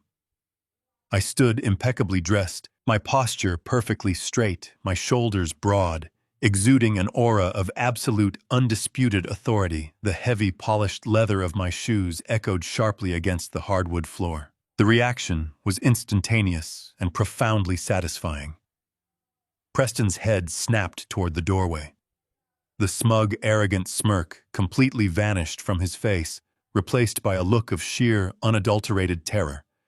The color drained from his skin so rapidly that he looked like a freshly exhumed corpse. His jaw literally dropped open, his mouth hanging agape as he stared at me. He gripped the edges of the mahogany table, his knuckles turning stark white, looking as though he had just witnessed a dead man walk out of a grave. The pen he had been holding clattered loudly onto the polished wood, rolling off the edge and hitting the floor. I did not say a single word. I simply stood there, staring down at him with eyes as cold and unforgiving as a winter storm.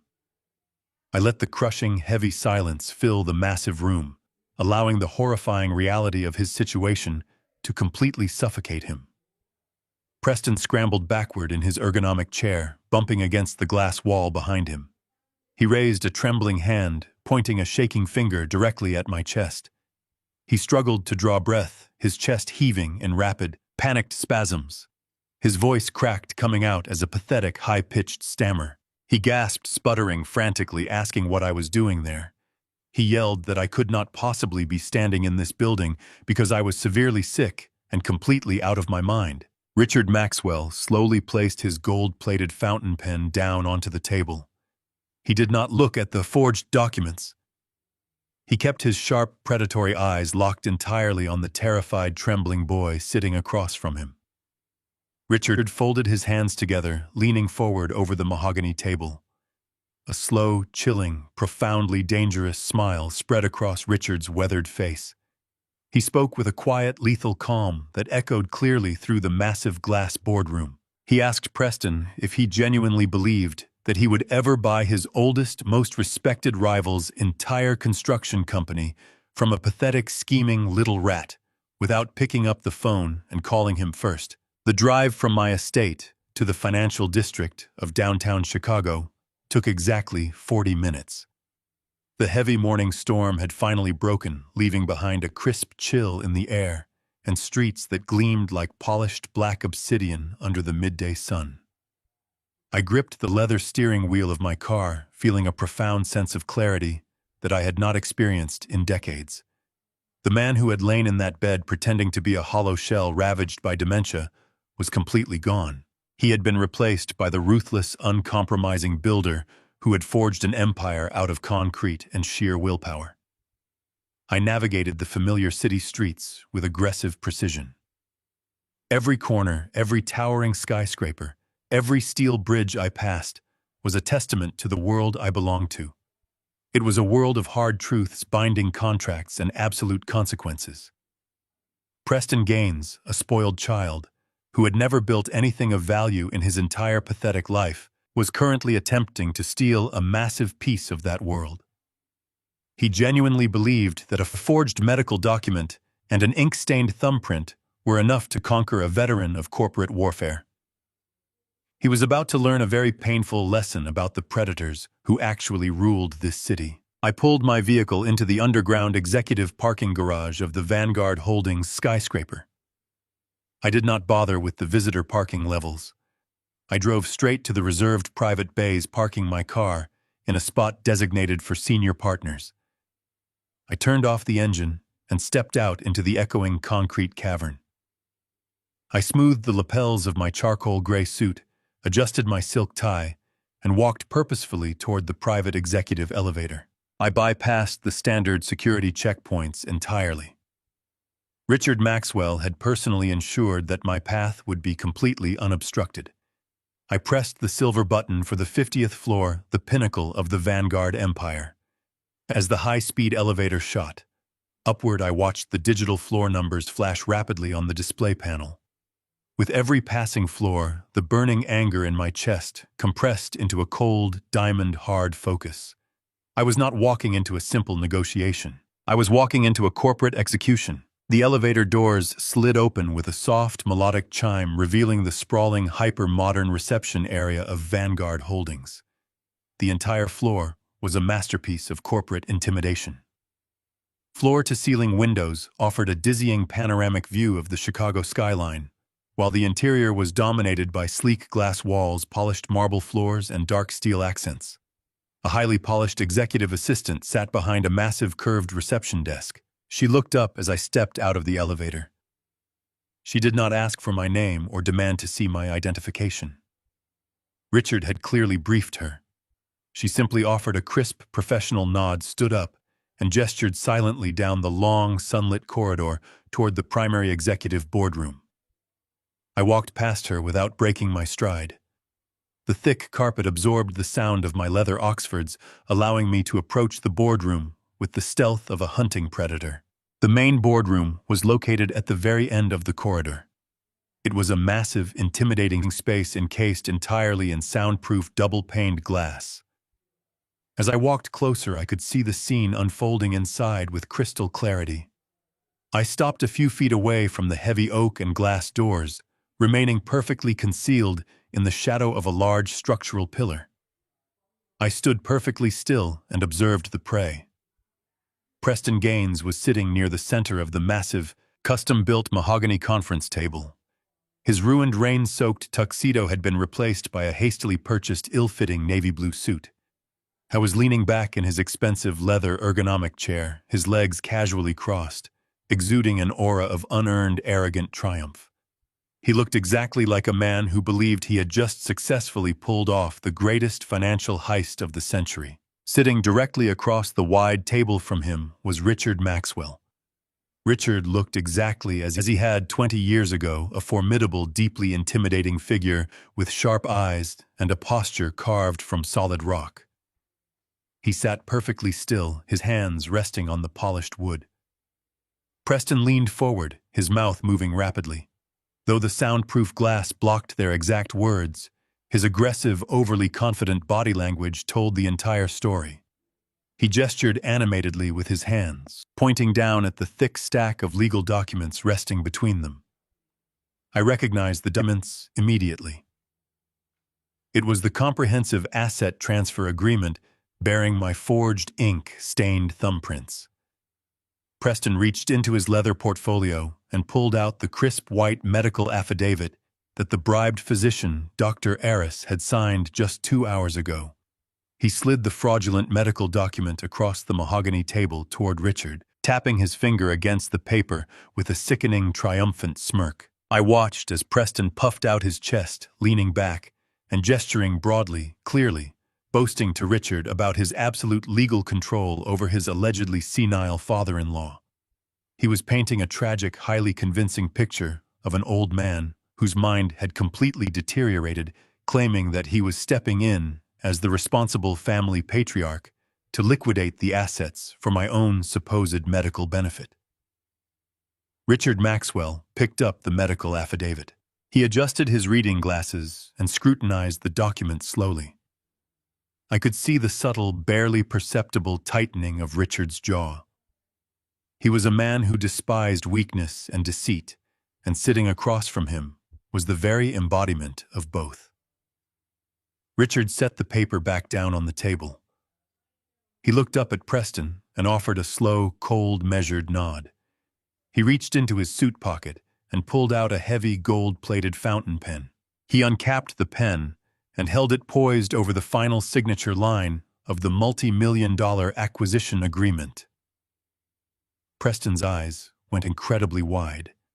He leaned forward, literally holding his breath in desperate anticipation, watching the golden tip of the pen hover over the paper that would save him from the violent shadow syndicate. That was my cue. I stepped out from the shadow of the structural pillar and walked directly towards the boardroom. I did not knock. I reached out, grasped the heavy polished steel handles of the massive oak and glass doors, and pushed them violently open.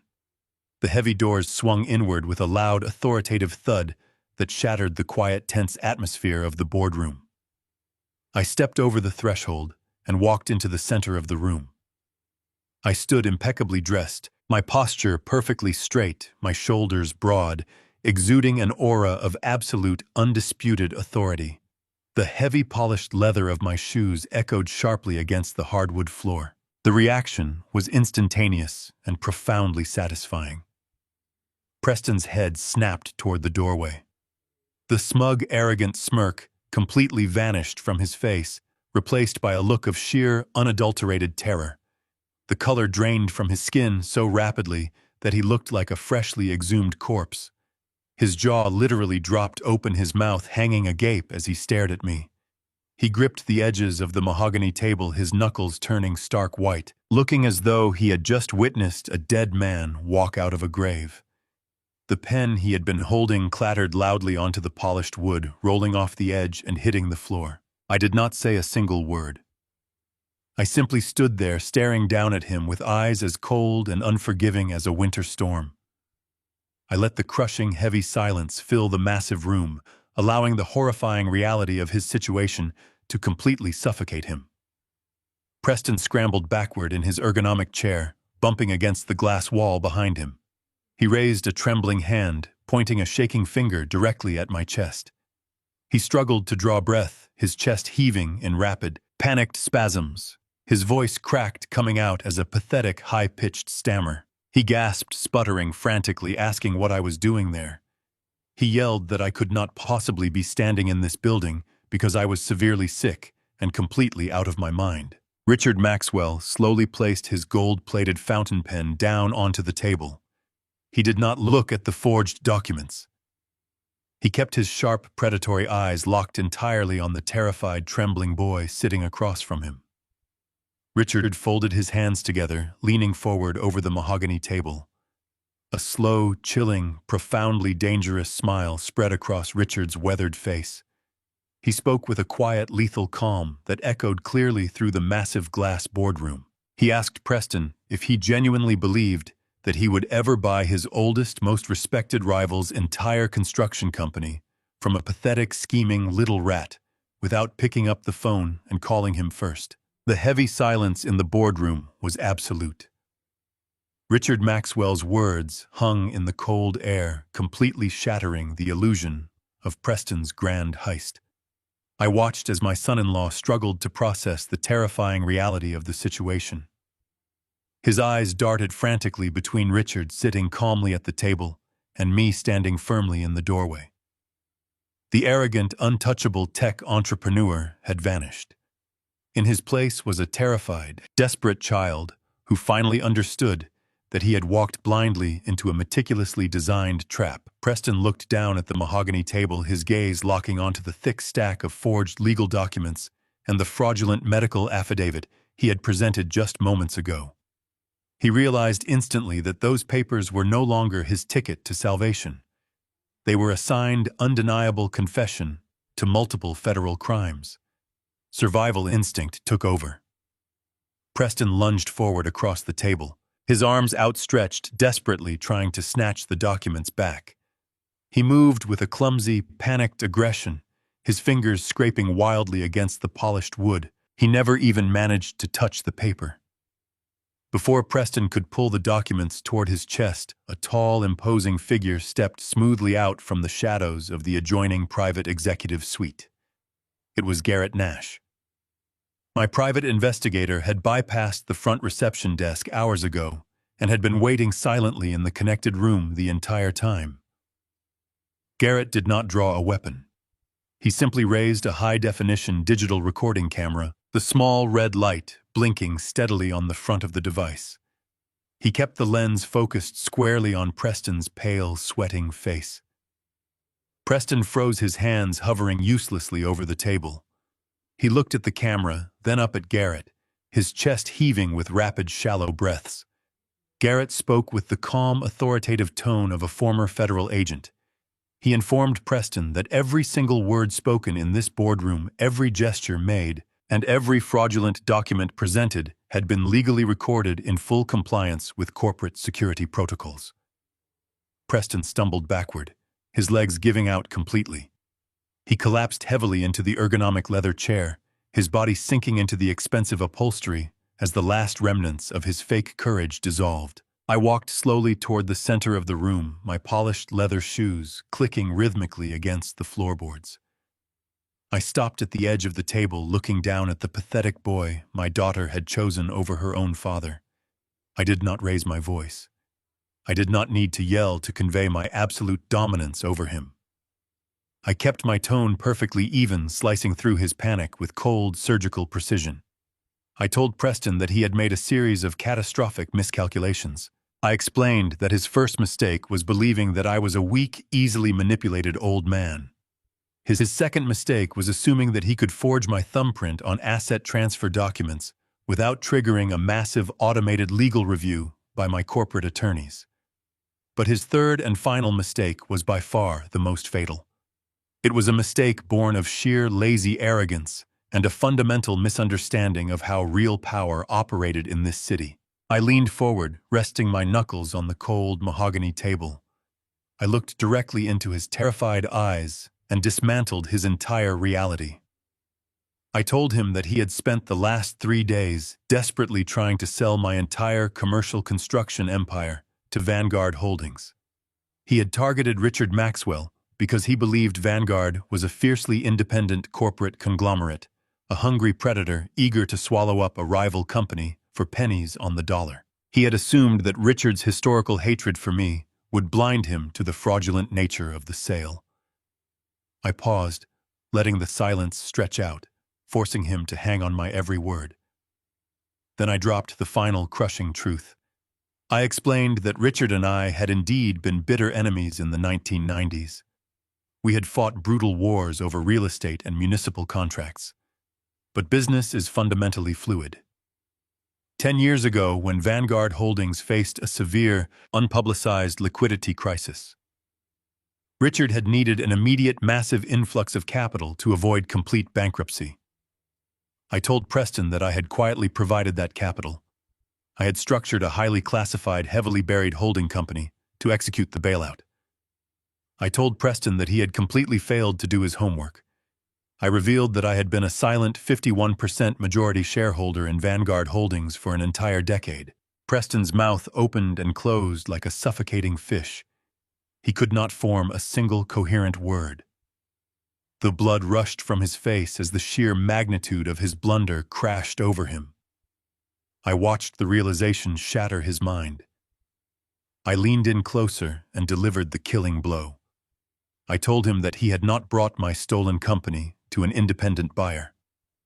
I told him that he had just tried to sell my own construction empire directly to me. Preston suddenly physically broke down. He slumped forward in the chair, burying his face in his trembling hands. A loud, pathetic sob echoed through the quiet boardroom. He realized instantly that there was absolutely no escape from this room. He was trapped in a flawless, inescapable cage composed of his own boundless greed. I stood over him, outlining the exact severity of the situation. I listed his actions meticulously, speaking for the benefit of Garrett's rolling camera. I stated that he had just committed grand larceny, massive wire fraud, and corporate espionage. I noted that he had presented forged medical documents and falsified asset transfers across state lines.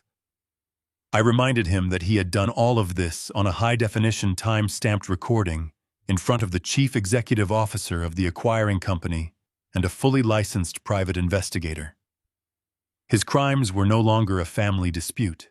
They were severe federal offenses that carried mandatory minimum sentences spanning decades. He had handed me the rope, tied the noose, and willingly slipped his own head inside. Preston continued to weep, his shoulders shaking violently under his cheap navy suit. The sophisticated tech entrepreneur was exposed as nothing more than a frightened, desperate criminal who had vastly overestimated his own intelligence. Suddenly, a sharp, piercing sound cut through the heavy atmosphere of the boardroom. It was the loud, aggressive ringtone of Preston's cell phone vibrating in his breast pocket. He flinched violently, patting his jacket with frantic, uncoordinated movements. He pulled the phone out and stared at the caller identification flashing on the screen. The sheer terror in his eyes somehow magnified tenfold. He looked up at me, tears streaming down his face, his lip quivering. He whimpered that it was his shadow creditors calling. He was completely out of time, and he was entirely out of money. He begged me to help him, pleading that they were going to kill him if he walked out of this building empty-handed. I did not offer him an ounce of sympathy. I stood up straight, adjusted the cuffs of my tailored suit, and looked toward the thick glass doors of the boardroom. I gave a sharp, deliberate nod to the security guards waiting in the lobby. The heavy doors swung open one final time.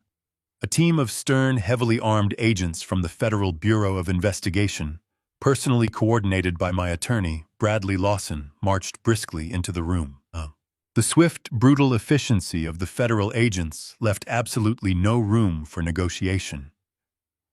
I stood silently and watched as steel cuffs were locked securely around Preston's wrists. His pathetic sobbing echoed through the glass walls, but it elicited zero sympathy from anyone present.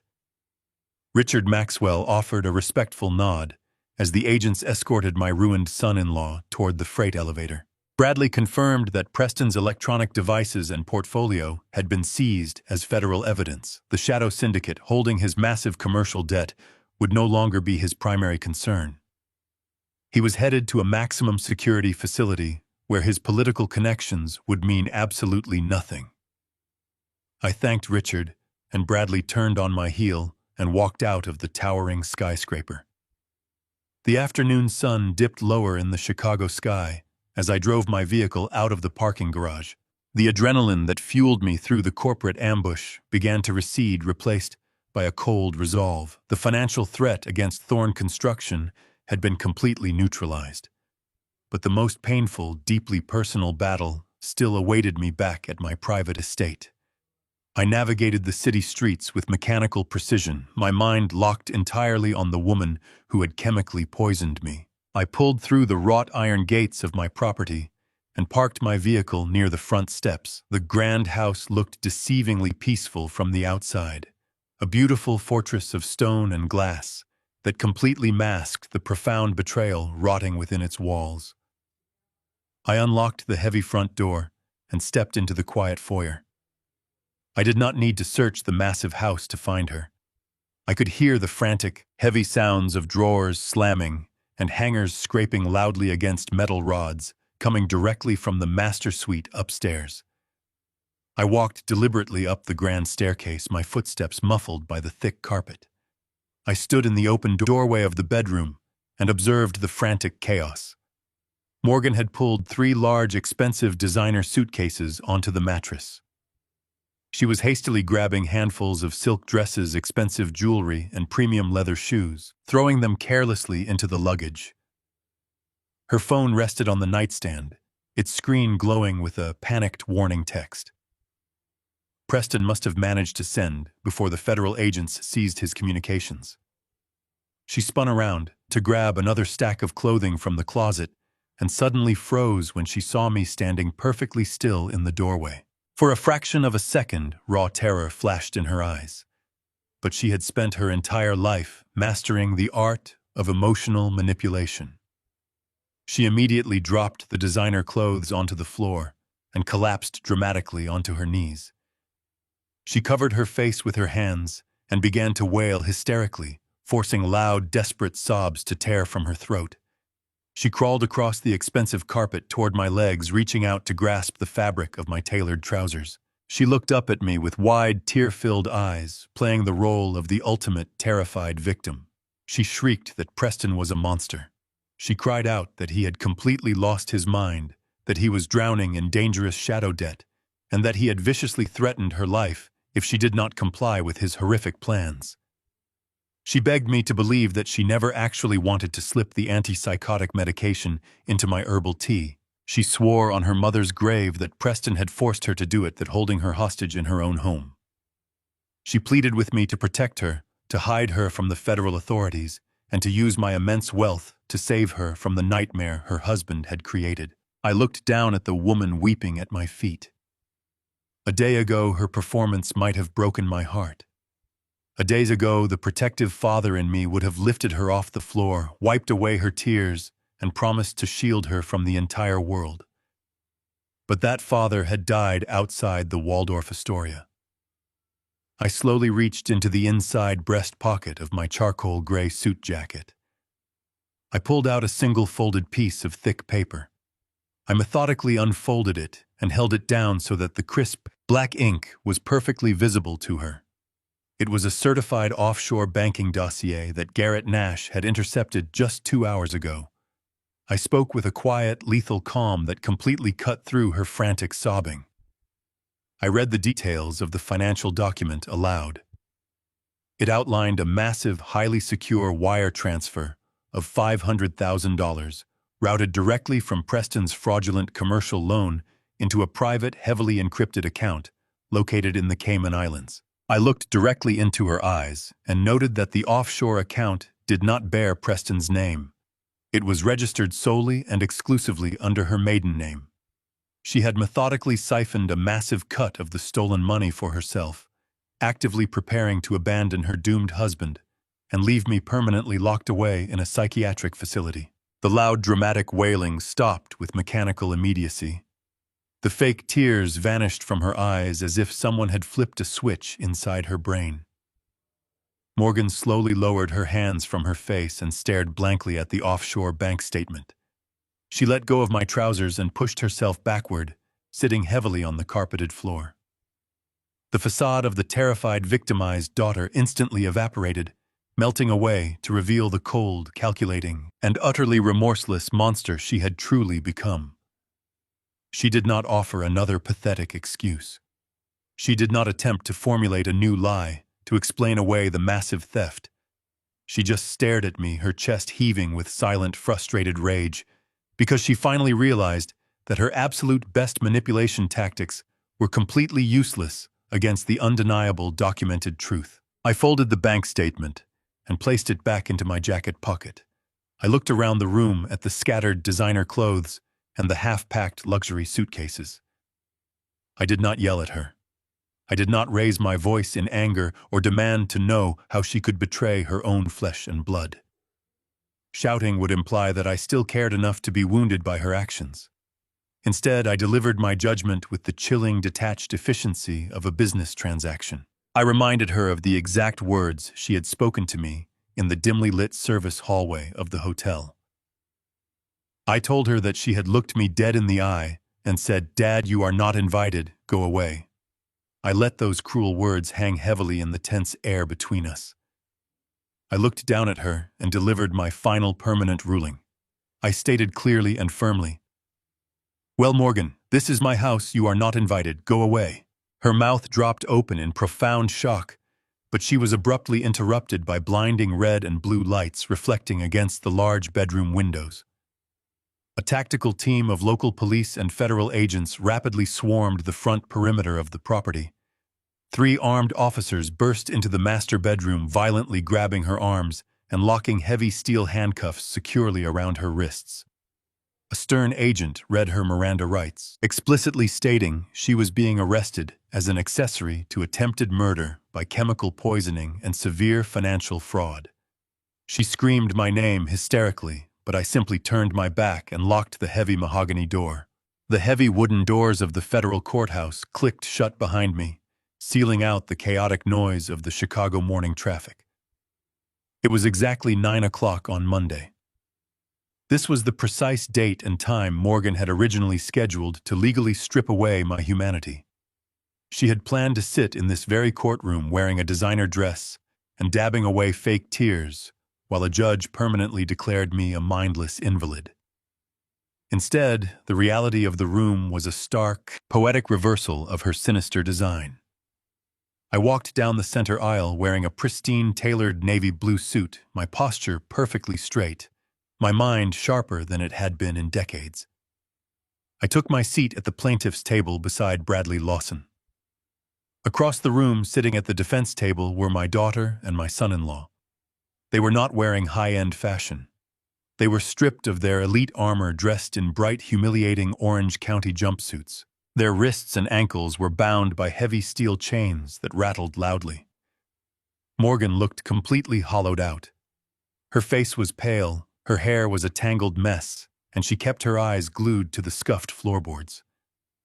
Preston was trembling uncontrollably, frantically, whispering to a team of highly expensive, incredibly stressed defense attorneys who looked like they were trying to bail out water from a rapidly sinking ship.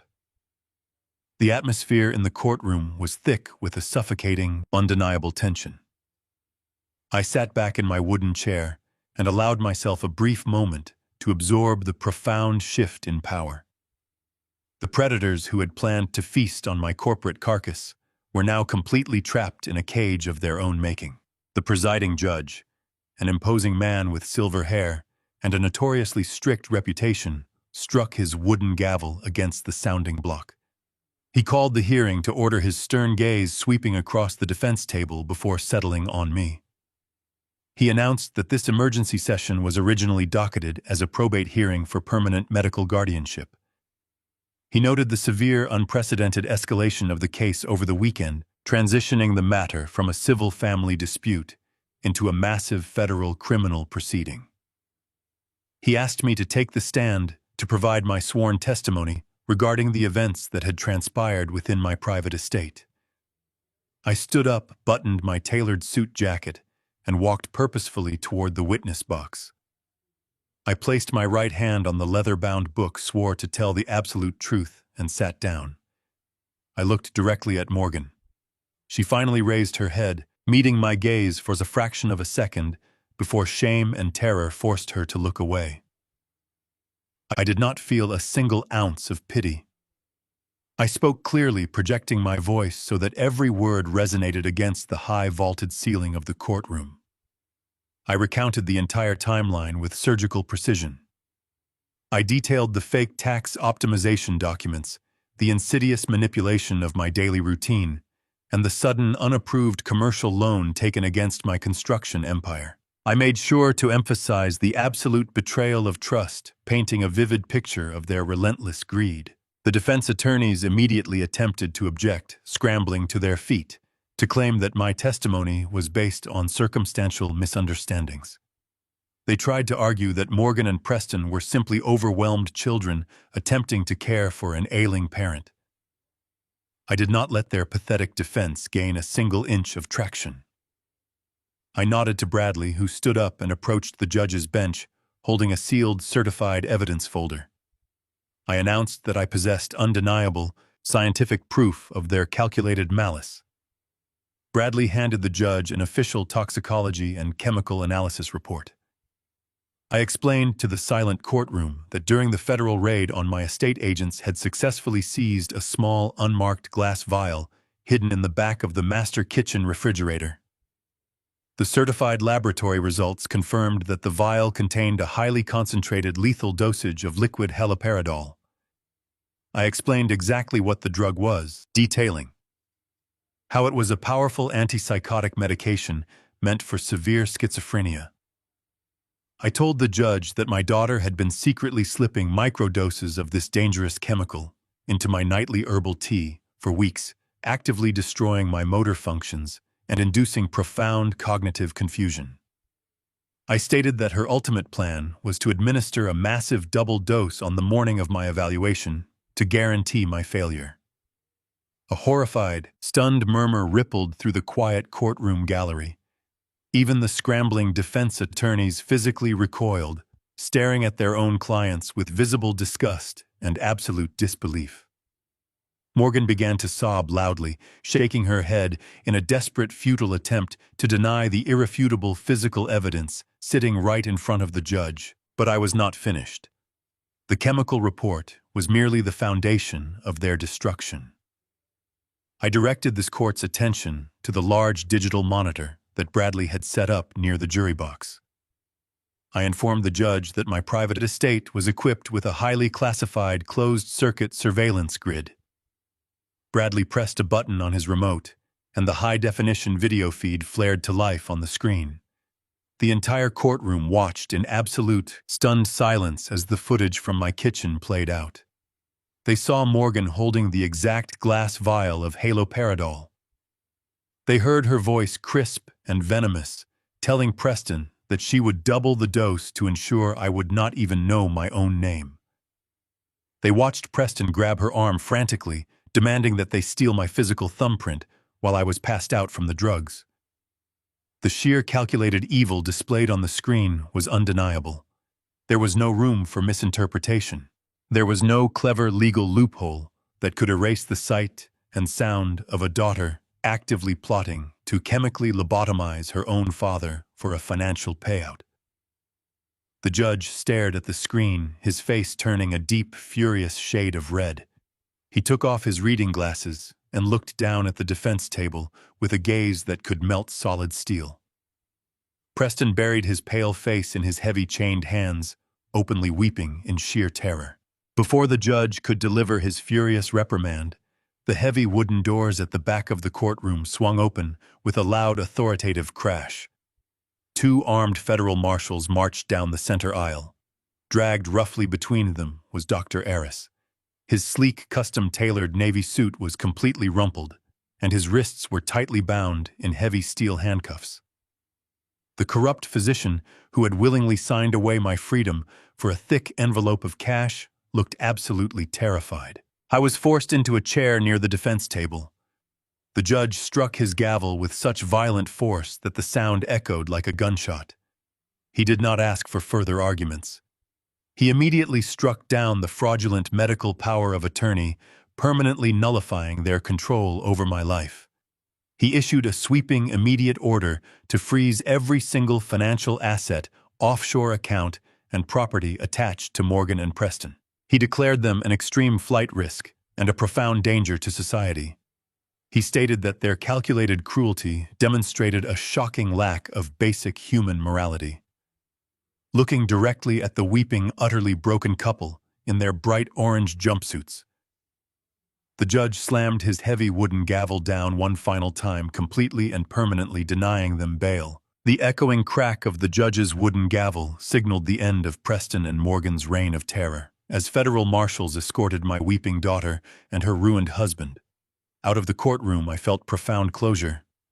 The immediate legal threat to my legacy had been neutralized. Preston Gaines had attempted to dismantle my construction empire to cover his pathetic financial failures. He had used my name as a shield against the shadow syndicate. Authorities had successfully dismantled that criminal network based on our evidence. However, Preston still had a legitimate, albeit failing technology startup registered under his name. It was a hollow shell of a company drowning in corporate debt, abandoned by its investors. The moment his federal arrest broke across the financial networks, I directed my senior attorney, Bradley Lawson, to initiate aggressive bankruptcy proceedings against Preston's abandoned technology firm. The remaining board members were desperate to liquidate whatever useless assets remained to salvage pennies on the dollar. 2 weeks after the courtroom showdown, I walked into a sterile conference room in downtown Chicago to meet with the scrambling bankruptcy liquidators. They laid out the final dissolution contracts on a cheap folding table. They looked at me with a mixture of fear and respect, fully aware of how I had destroyed their former chief executive officer. I sat down and reviewed the inventory of his company. It included servers, proprietary software algorithms, and a lease on a downtown office space. I did not offer to assume any of their outstanding corporate liabilities. I reached into my tailored suit jacket, pulled out my wallet, and extracted a single crisp $1 bill. I placed the green paper precisely in the center of the table. I told the liquidators this was my absolute final offer for the entire acquisition of Preston's company. I explained that I was purchasing his intellectual property hardware and trademarks solely for the distinct pleasure of legally erasing them from existence. They accepted the single dollar bill. I signed the acquisition paperwork and immediately ordered my operations team to dismantle the servers, terminate the office lease, and dissolve the corporate entity. I erased Preston Gaines from the commercial registry. His arrogant ambition was permanently reduced to a single piece of paper sitting on a folding table, with the final loose ends completely severed. I drove back to my sprawling estate. I pulled through the wrought iron gates and parked in the circular driveway. I unlocked the mahogany front door and stepped into the grand foyer. For the first time in 6 months, I did not have to brace myself for the fake, suffocating smiles of my daughter or the arrogant remarks of her husband. The stone and glass fortress was empty. I walked slowly through the quiet corridors, letting the profound silence wash over my shoulders. I stepped into the kitchen where Morgan had coldly measured out lethal doses of antipsychotic medication. The space did not feel tainted by her betrayal.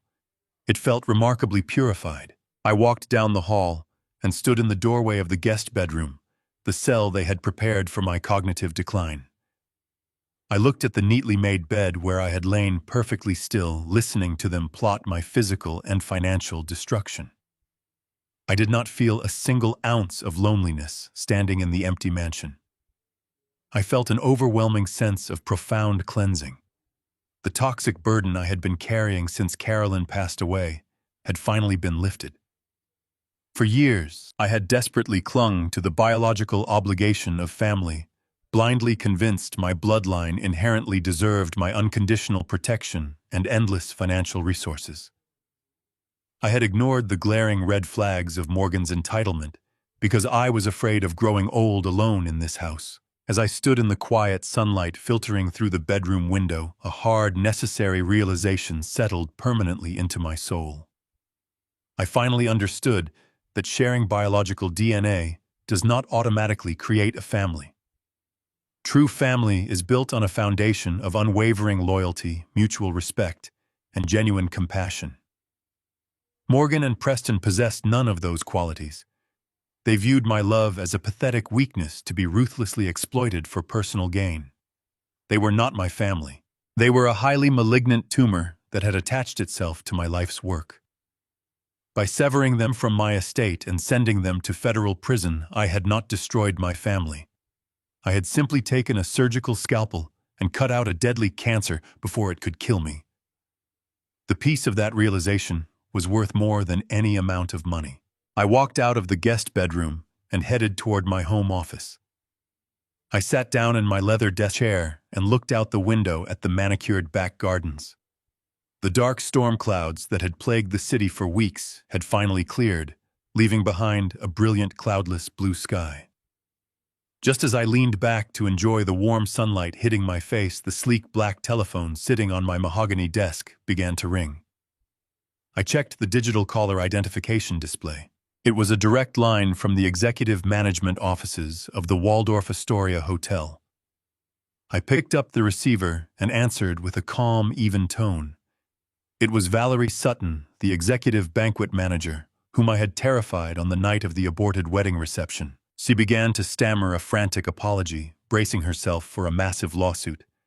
She told me how incredibly sorry the hotel management team was for the chaotic disruption in the grand ballroom. She explained their accounting department was preparing to refund the remaining balance of the catering deposit. I had paid. I listened to her nervous voice, feeling a gentle smile form on my face. I stopped her mid-sentence. I told Valerie to relax. I was not going to pursue any legal action. She had executed my emergency instructions perfectly under extreme duress. I instructed her to cancel the refund. I ordered her to keep the entire $150,000 payment and distribute it as a tax-free cash bonus to the service staff, the security team, and the musicians who had their evening ruined by my daughter. Valerie gasped, her voice cracking as she tearfully thanked me. I hung up the phone and looked out the window. The money was completely irrelevant to me now. I had just used that wedding deposit to buy my absolute freedom. The storm was over and I was finally home. I stood up, walked away from the desk, and smiled quietly. In the cutthroat world of business, we are taught to trust nobody. Yet we foolishly leave our blind spots unguarded when it comes to family. Blood is not a shield against greed. Exactly 12 months have passed, since the heavy wooden doors of that federal courtroom closed on the darkest chapter of my entire existence. The passage of time is a remarkable healer, but the complete removal of a toxic element from your daily life is an absolute cure. I am currently sitting in the sunlit breakfast nook of my estate, sipping a cup of freshly brewed black coffee. My hands do not tremble in the slightest. My mind is razor-sharp, unclouded by the insidious chemical fog that had once been secretly administered to me under the guise of familial care. My health is absolutely immaculate. The comprehensive blood panels conducted by my new thoroughly vetted medical team have confirmed that not a single trace of the antipsychotic medication remains in my system. I reclaimed my physical autonomy the very moment the federal agents placed those steel handcuffs on my daughter. The justice system moved with a swift and brutal efficiency that surprised even my most seasoned corporate attorneys. Preston Gaines, stripped of his arrogant facade and drowning under the immense weight of his irrefutable recorded confessions, attempted to negotiate a leniency agreement by offering to expose his shadow syndicate creditors. The federal prosecutors accepted his information, but they did not grant him mercy for the corporate espionage and the attempted chemical incapacitation of an elderly citizen. He was sentenced to 15 years in a maximum security federal penitentiary. His pristine suits have been permanently replaced by standard-issue prison uniforms. Morgan realized very quickly that her fabricated tears held absolutely no sway over federal judges who had watched the high-definition footage of her measuring out my poison. Facing a mountain of incontrovertible forensic and digital evidence, she ultimately folded. She accepted a structured plea deal, securing an 8-year sentence in a state correctional facility. I made a conscious, unwavering decision the day the gavel struck the sounding block. I have not visited her.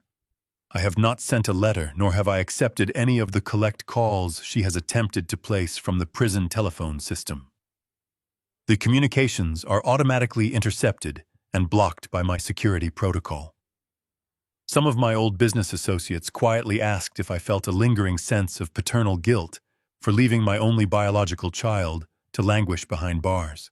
I always look them dead in the eye and tell them the absolute truth. I do not feel guilt. I feel a profound, unapologetic liberation. The woman serving that 8-year sentence is not the little girl I raised. She is a calculated predator who actively chose to prioritize her lavish, unsustainable lifestyle over her father's basic human right to exist. Forgiveness is a beautiful concept, but it is not a mandatory requirement for survival. I chose my survival over her comfort. For years, I had desperately clung to the biological obligation of family, blindly convinced that my bloodline inherently deserved my unconditional protection and endless financial resources. I had ignored the glaring red flags of Morgan's entitlement because I was profoundly afraid of growing old alone in this massive house. But standing on the other side of that nightmare, I finally understand that isolation is infinitely preferable to being surrounded by smiling assassins. The sprawling stone and glass mansion I live in is undeniably vast, but it does not feel empty in the way it used to. It feels entirely cleansed. The suffocating tension that once clung to the hallway walls has completely dissipated. I no longer have to sleep with one eye open, wondering if the person bringing me a glass of water is quietly measuring out the exact dosage required to steal my mind. I am the sole master of my domain, surrounded only by staff and security professionals who are compensated for their work and respect the boundaries of our professional arrangement. With my personal life finally secured, I turned my vast energy back toward the commercial construction empire I had spent 4 decades building. I realized that my priorities had fundamentally shifted. I no longer harbored the burning desire to conquer every single municipal bidding war or acquire every available acre of prime Chicago real estate. My legacy could not simply be a collection of steel skyscrapers and massive concrete foundations. I needed to build something that would stand as a permanent fortress against the exact type of invisible domestic evil I had miraculously survived. I contacted Bradley Lawson and initiated a comprehensive corporate restructuring. I officially sold a significant 40% portion of Thorn Construction to a carefully vetted syndicate of private investors. The sale generated an immense wave of liquid capital, far exceeding the pathetic numbers Preston had attempted to negotiate with Vanguard Holdings. The transaction was seamless, finalized, without a single drop of the desperation that had fueled my son-in-law's criminal conspiracy. I took that massive influx of wealth and channeled it entirely into a new, highly personal venture. I officially opened the doors of the Carolyn Thorne Foundation, naming the institution in honor of my late wife, a woman who possessed a heart full of genuine compassion. The foundation is not a vanity project or a simple tax write-off. It is a fully funded, highly aggressive legal and medical advocacy firm dedicated exclusively to protecting elderly individuals who are suffering from family-perpetrated financial abuse and medical manipulation. I hired a team of elite former prosecutors, ruthless forensic accountants, and specialized medical evaluators. We actively seek out cases where vulnerable seniors are being systematically drained of their assets by entitled children and predatory relatives who view their parents merely as expiring bank accounts waiting to be looted. We step in completely free of charge and bring the absolute full weight of my corporate legal team crashing down upon the abusers. We reverse fraudulent power of attorney filings, freeze stolen bank accounts, and ensure that those who prey on the elderly are subjected to the harshest possible criminal penalties. The Foundation has already rescued over 40 individuals from circumstances nearly identical to my own. Every single time my legal team successfully strips an abusive child of their stolen authority, I feel a deep, resonant echo of justice. I took the darkest, most terrifying betrayal of my entire life and forged it into a weapon of mass protection. The wealth that Morgan so desperately tried to steal is now being utilized every single day to hunt down predators exactly like her. In the cutthroat world of business, we are taught to trust nobody. Yet we foolishly leave our blind spots unguarded when it comes to family. Blood is not a shield against greed. Sometimes it is the very weapon used by those closest to you to bleed you completely dry. I built an empire with my bare hands. But my greatest victory was surviving the predators sitting at my own dinner table. Never ignore your gut, never surrender your independence, and never let anyone convince you that your time is over. If you must burn bridges to protect your sanity, strike the match yourself and let the fire light your way forward. If this deeply personal story resonates with you, hit the like button, subscribe, and share your own experiences in the comments below. Have you ever had to cut toxic family members out of your life to protect your own sanity? Please let me know right down below in the section. I personally read every single one of your thoughtful comments.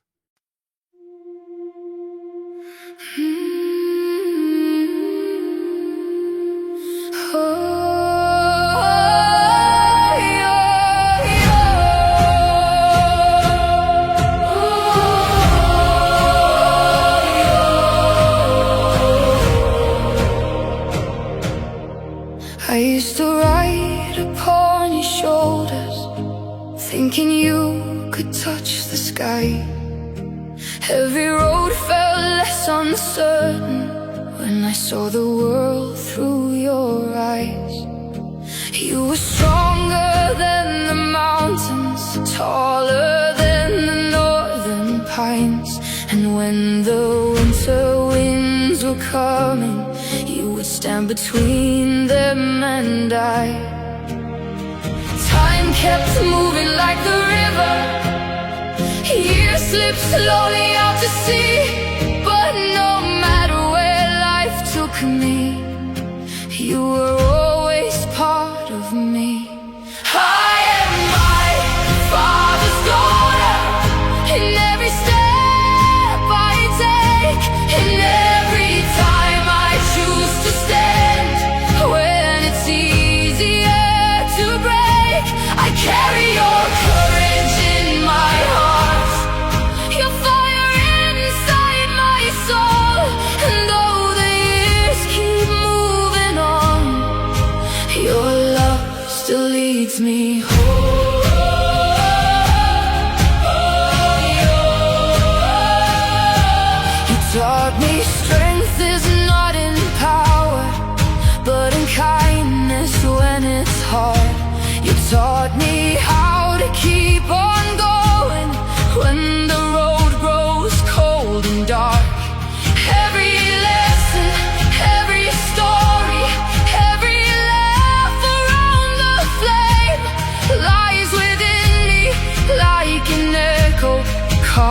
softly through my name.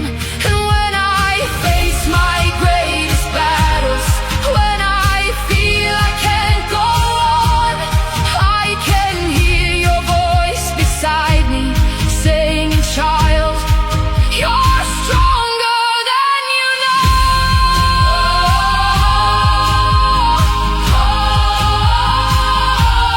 I am my Father's daughter, in every step I take, in every time I choose to stand. When it's easier to break, I carry your courage in my heart, your fire inside my soul. And though the years keep moving on, your love still leads me home.